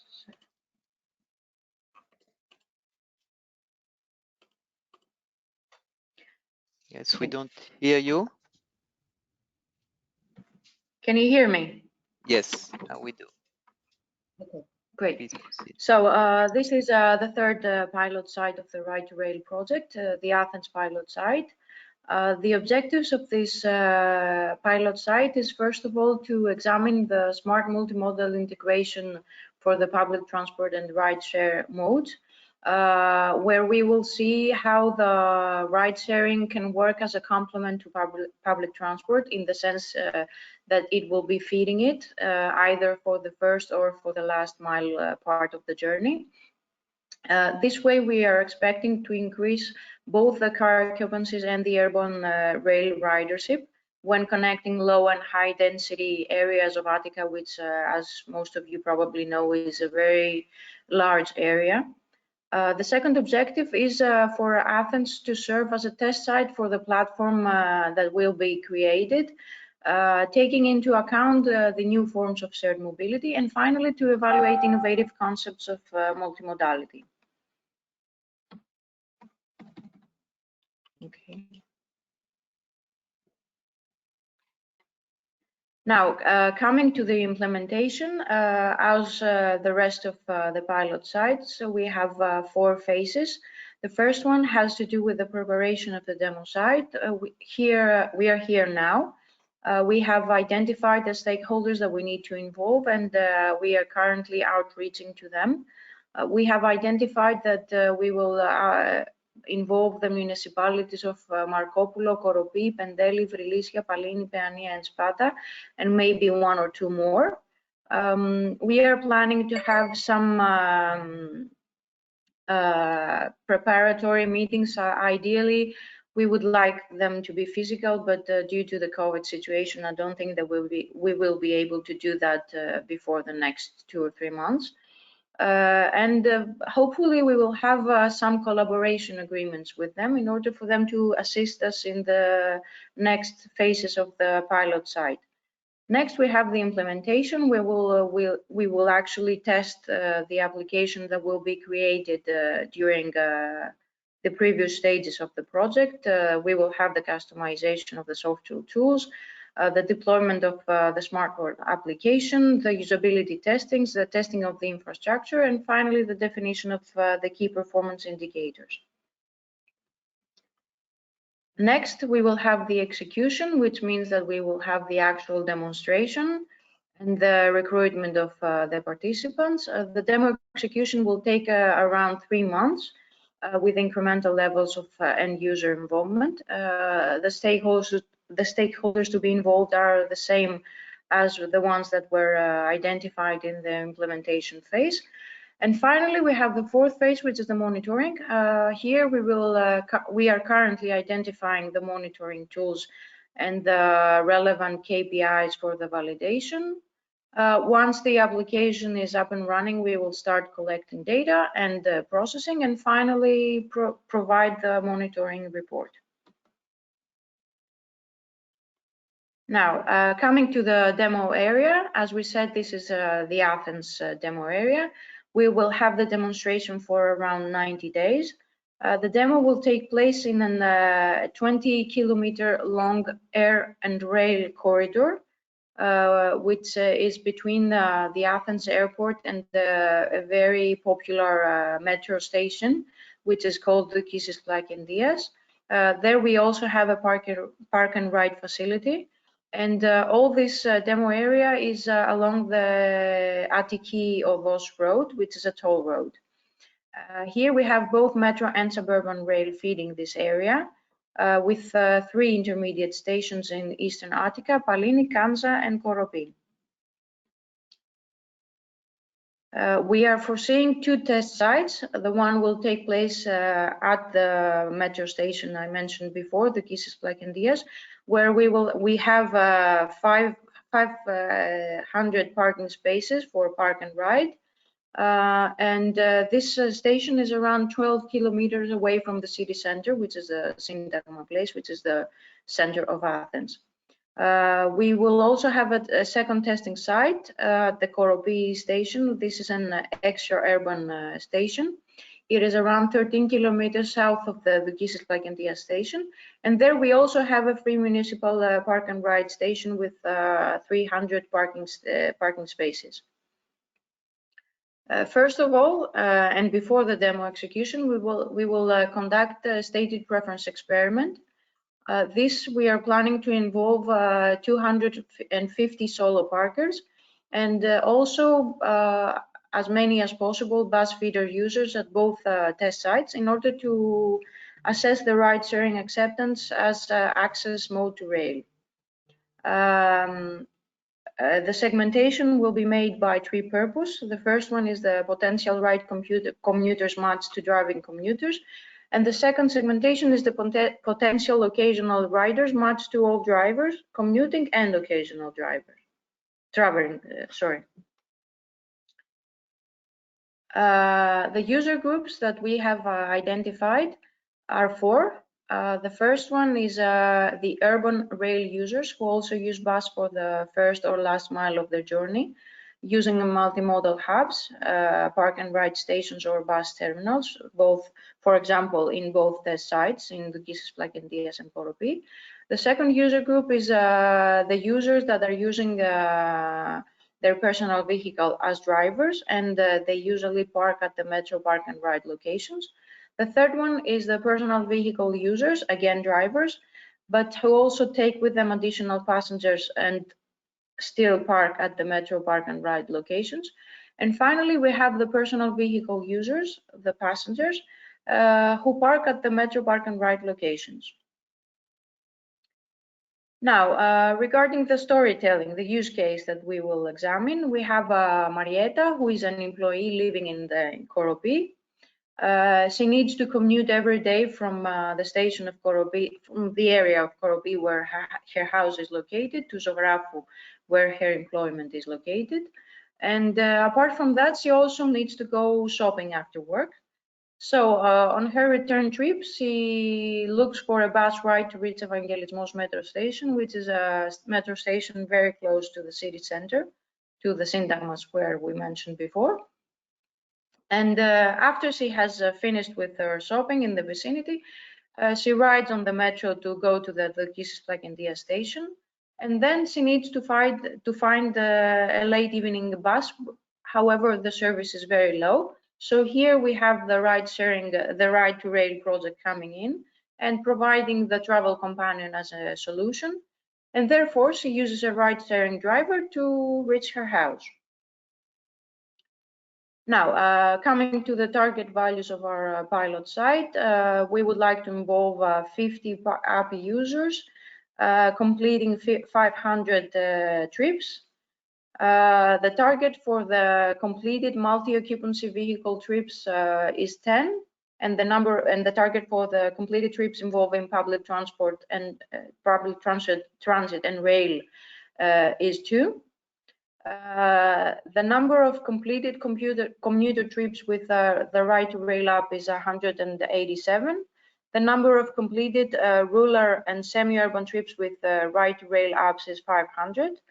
The designated for RIDE2RAIL parking spaces that we will ask to engage will be 10 during the demo, and in Dukisis Plakendias, and 5 in the Koropi station. We have 2 basic environmental goals. The first one is to reduce the vehicle kilometers and the greenhouse gas emissions. Of course, in this way, we will also decrease the energy consumption through ride sharing and metro use. And the second one is to reduce both traffic and parking congestion in the areas through ride sharing and metro use.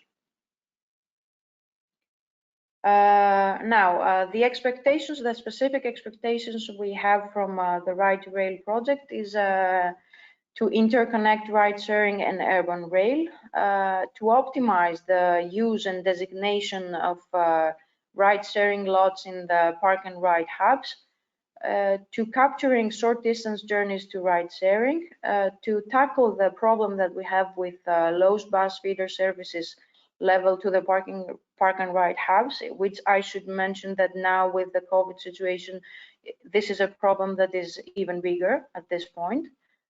This way we expect to increase the ride sharing propensity. And finally, to exploit the project methodologies and using the platform by low density municipalities in order to, on one hand, develop new mobility services, and on the other, run associated scenarios that will hopefully increase metro system ridership and ride sharing as an access mode. So I think that's it from me. Thank you very much. Thank you very much, Mrs. Kortsari. Again, if you have questions, please put them in the chat. Thank you, Giuseppe, to answer some of them. And we will discuss them later after the presentation of Mr. Onkonen from Helsinki. Greetings from Helsinki. Just a minute.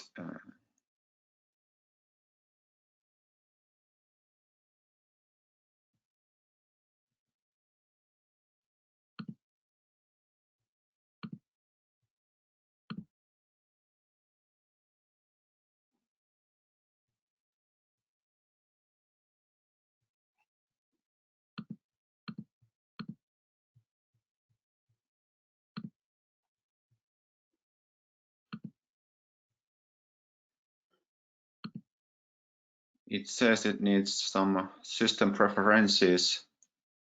Sorry for I'm that. not Now sure. it should be okay now. Sorry for that.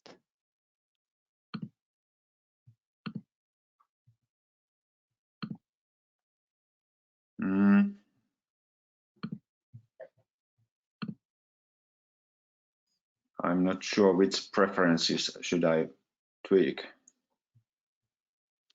We don't see the screen yet. We see you. Your camera, but The button is activated, but this, it requires some system preference tweaking. And could you share your screen again? well, I'm not able to do that.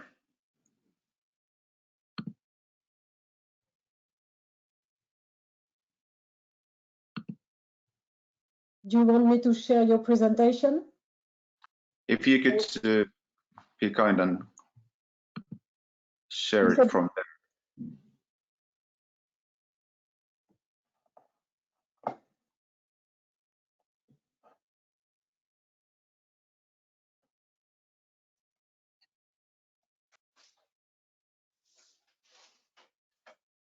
Thank you.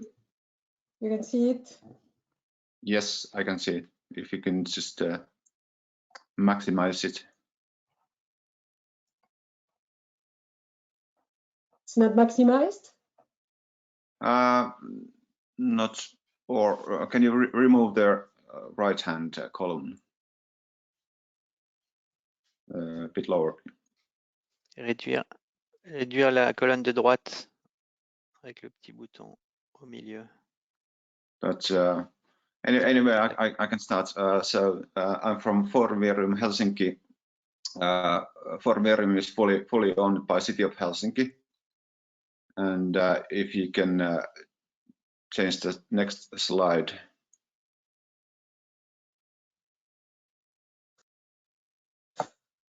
Sorry, I guess we lost the presentation. No, it's okay. I know, now we lost it. Okay.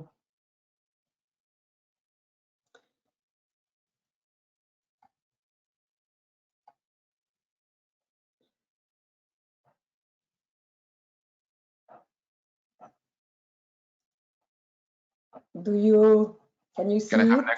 next, yes. please? Tu peux descendre dans la présentation. Parfait.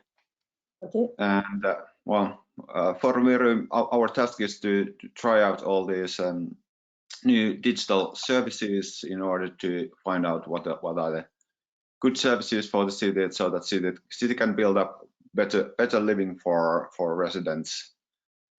We have special focus areas are transport, smart mobility, IoT, data, and well-being, and smart city areas. So could you give the next one? So we have about 40 running projects at the moment, and RIDE2RAIL is being one of those. Next, please. And we are two partners here in Helsinki. The other one is Metropolia University of Applied Sciences. And next one, please. They also have a smart mobility team, and we've been collaborating quite a long time, and we have several common projects. Next one, please. And our topic is that robobus is automated transport, and that's one focus area we've been concentrating quite a long time already. So we have quite a lot of information and knowledge about that. We started somewhere in 2015, and if you give me a next slide, please. There are some examples of our latest robot bus projects in Helsinki and other places. Fabulous is one of the projects where was piloted in across the Europe, and pre-commercial procurement project which drives innovations. Next, please. Sohia Baltic is the other long one, lasting 3 years. We had pilots in several Nordic cities in Northern Europe. Next one, please. And we've also had this smart life Helsinki Robobus bus line project. We did quite a few testing on the roads with those, and after these were just for that you can see that we've driven quite a few kilometers and served quite a few passengers in these projects. Next, please. But a little bit about the background of the pilot site. Our pilots will be placed there in the eastern part of Helsinki, in the end line of Vuosaari metro station. Next, please. Helsinki has a very good rail system. There's a metro line from east to west, and a rail system from south to north and west, and also tram lines in the center. So this RIDE2RAIL suits very well to Helsinki case. So, and also next, please. Also, that rail system will be expanded, and it's under development. There is that semicircular line in the northern side of Helsinki that's now operated by buses at the moment, but its constructions for the light rail system is going on. Also, the expansion to the east over the new bridge over the sea is in planning process and starting soon. Next, please. So that's the background of Helsinki and robot bus experience so far. But the reason why we see that this is important use case to try out is that the self-driving technology is something that can change the transportation system and public transport, and it will be first implemented on public transport and logistics, because they are controlled areas and professionally driven services. So it's natural that they will be implemented first there. And in that previous project, that Sohia Baltic project, we did simulation about how it changes to the service level of public transport.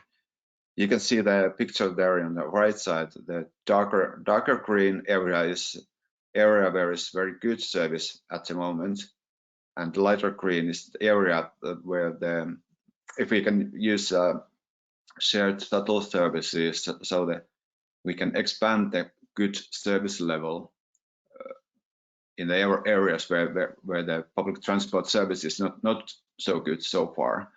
So in the end of the day, that means that there's a better user experience for the travelers and commuters, and less cars on the road, and less congestions and emissions. Next, please. Couple of facts about Helsinki. Well, what we're seeing that why we're doing this is that we can learn from the real use case how this RIDE2RAIL solution works in that kind of use case, and also how we can learn from those actual users. So far, it's not been used with the real users, so it's good to see how they react and what what are the user needs in real context. And of course, it also increases the visibility of the project. And next, please. Couple of facts about task we have to do here is that procurement is in planning process. Requests for tenders should be out in this spring quite early. So after we have a contractor, we can start road planning, all the details there, and estimation is that our pilot will start in July or August this year, and duration is about 2 months. Next, please.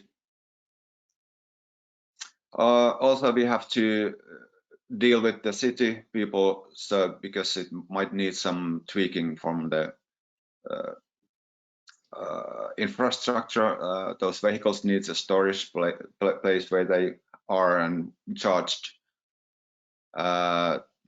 Maybe some other minor traffic arrangements like temporary stops or tweaking of speed limits or something similar. Also, the passenger information. We are looking for that we can connect the timetables and roads to local journey planner, Helsinki Region Transport journey planner. We've done that before, but it's always a task that has to be done, and that on-demand aspect might be something that we don't know yet how it works there.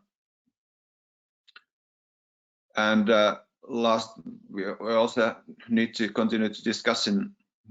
Yeah, that's fine. Discussing how to connect these results of those pilots in the development, but there's discussions in progress. And finally, there are some KPIs from numeric goals that we have in Helsinki, but I think I'm not gonna go deep on those, but I just say that I think the most important thing is what we can learn from users during the pilots. Thank you. And if there's any questions, I'm available. Okay, thank you very much for this nice presentation. So as there is a first question I see here in the chat, so that in Helsinki, in contrast to other places, I can take that question because these are shuttles and they can act like, well, they are meant. It's shared mobility, so they can also act like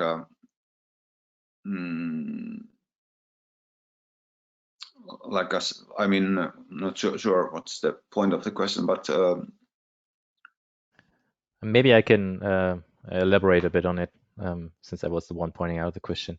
Norman Offer here, I'm speaking from Hakon.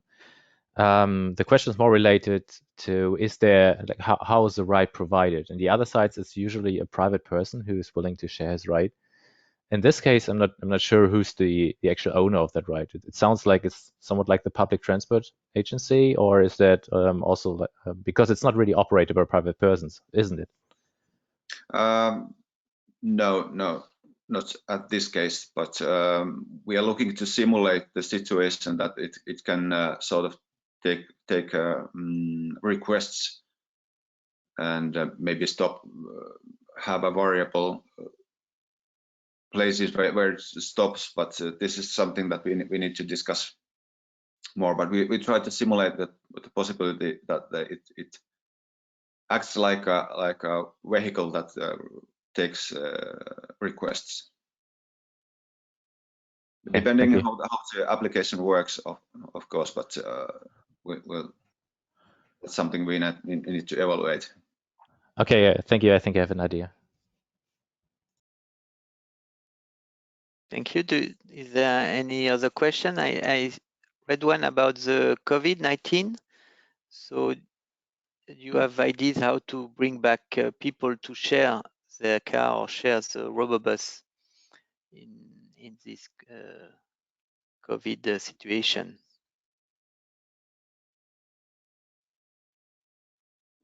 This is a question to all pilots, if you allow me. Can you hear me?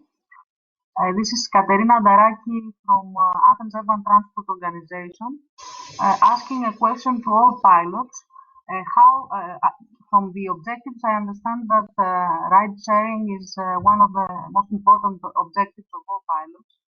But how do they tackle the issue of attracting people, convincing them to use ride-sharing services in a period where we experience people turning back to their private car and trying to single occupancy, trying to avoid contact with other people as much as they can? How do you tackle attracting them to ride sharing, except from the obvious financial reason? Thank you.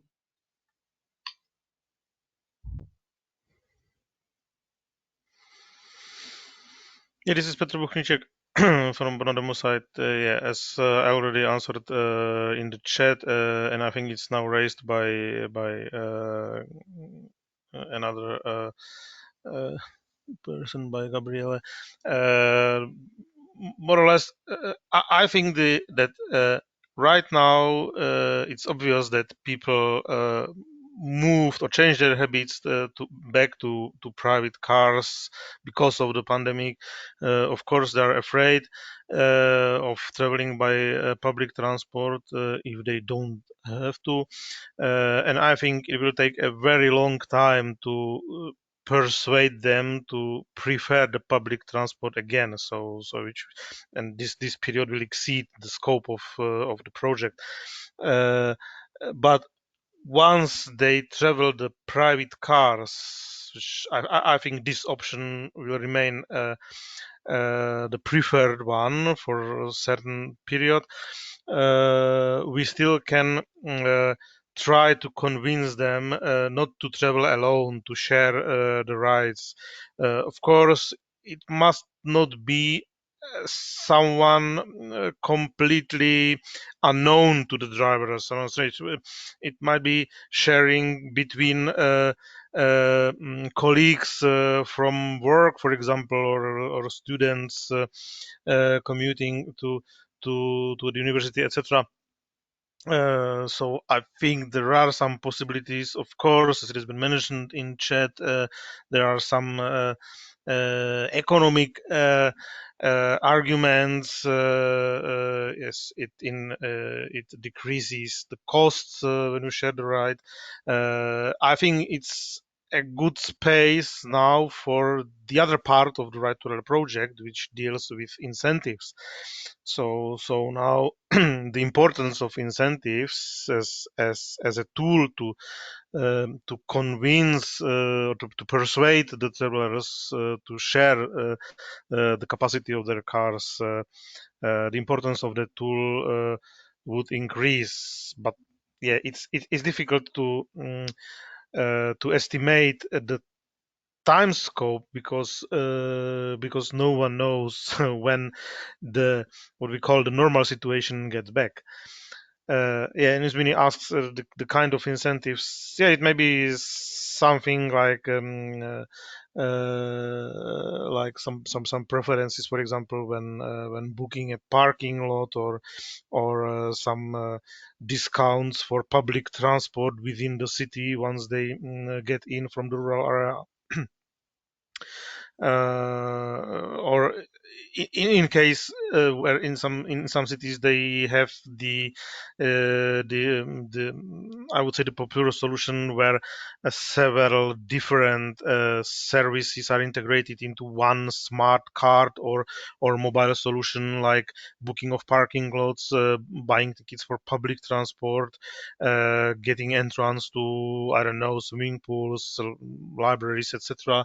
So there may be some discounts for these entry fees when using the public transport instead of private, or when sharing the rides through the application provided by our ecosystem, etc. So I think it's a place for investigation. We need to try to find, and that's why I say that is the most important and the most difficult challenge for now, for the current situation, to find the ways to persuade the travelers to either to share their rights or to start using the public transport again. But it's for a long time. It depends on the development of the pandemic situation. Thank you, Petr. Any answers from Athens pilot, from Mrs. Kotsari, please, which is a different situation of a metropolitan area against the Brno demo, which is rural, please?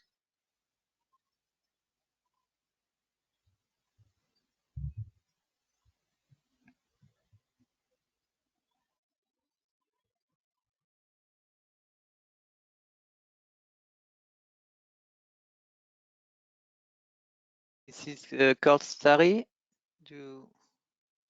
Could you give your point of view for Athens?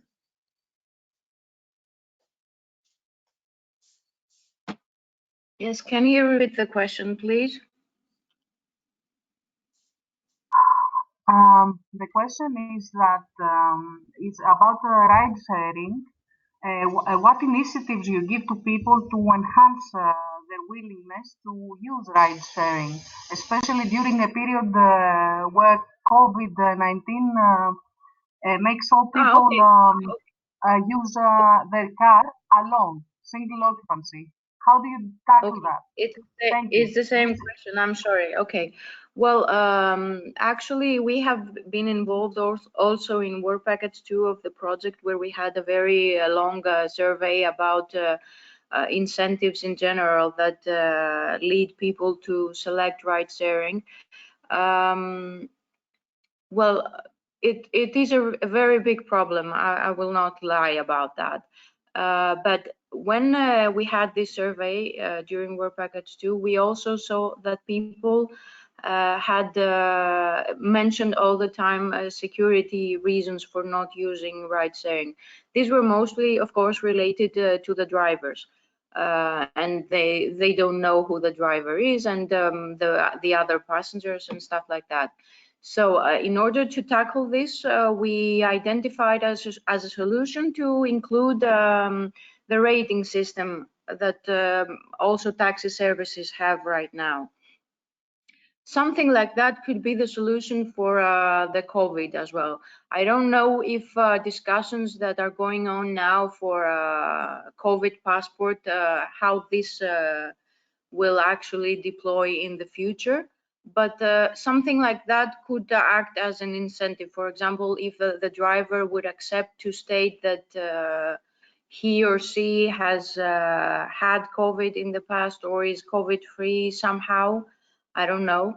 And the other solution is that people may select that they will accept a ride-sharing service, but only with them being the only passenger. They will have the right to accept that no other passenger will be in the car. Now, from the driver's perspective, that is in fact more difficult, because he or she will have to ask for a proof that the passenger that will come into his or her car is COVID-free. However, on the other side, we have, the person that will use this ride-sharing service. The other option that they have is that they will take the metro or the bus.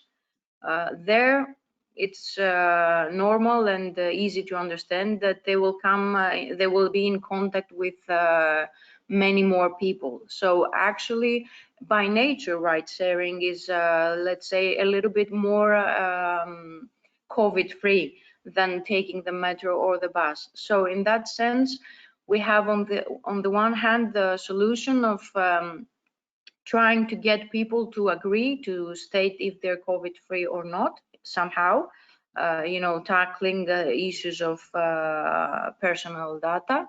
And on the other hand, to build upon the narrative that sharing a ride with one or two more people is actually more safe than using the metro or the bus. And of course, building upon the fact that right now for Athens, I can say, bus services are quite low. So in some points, ride sharing could actually be the only option. So I guess that these are the solutions and incentives and the narratives that we can use in order to get people to try the ride sharing.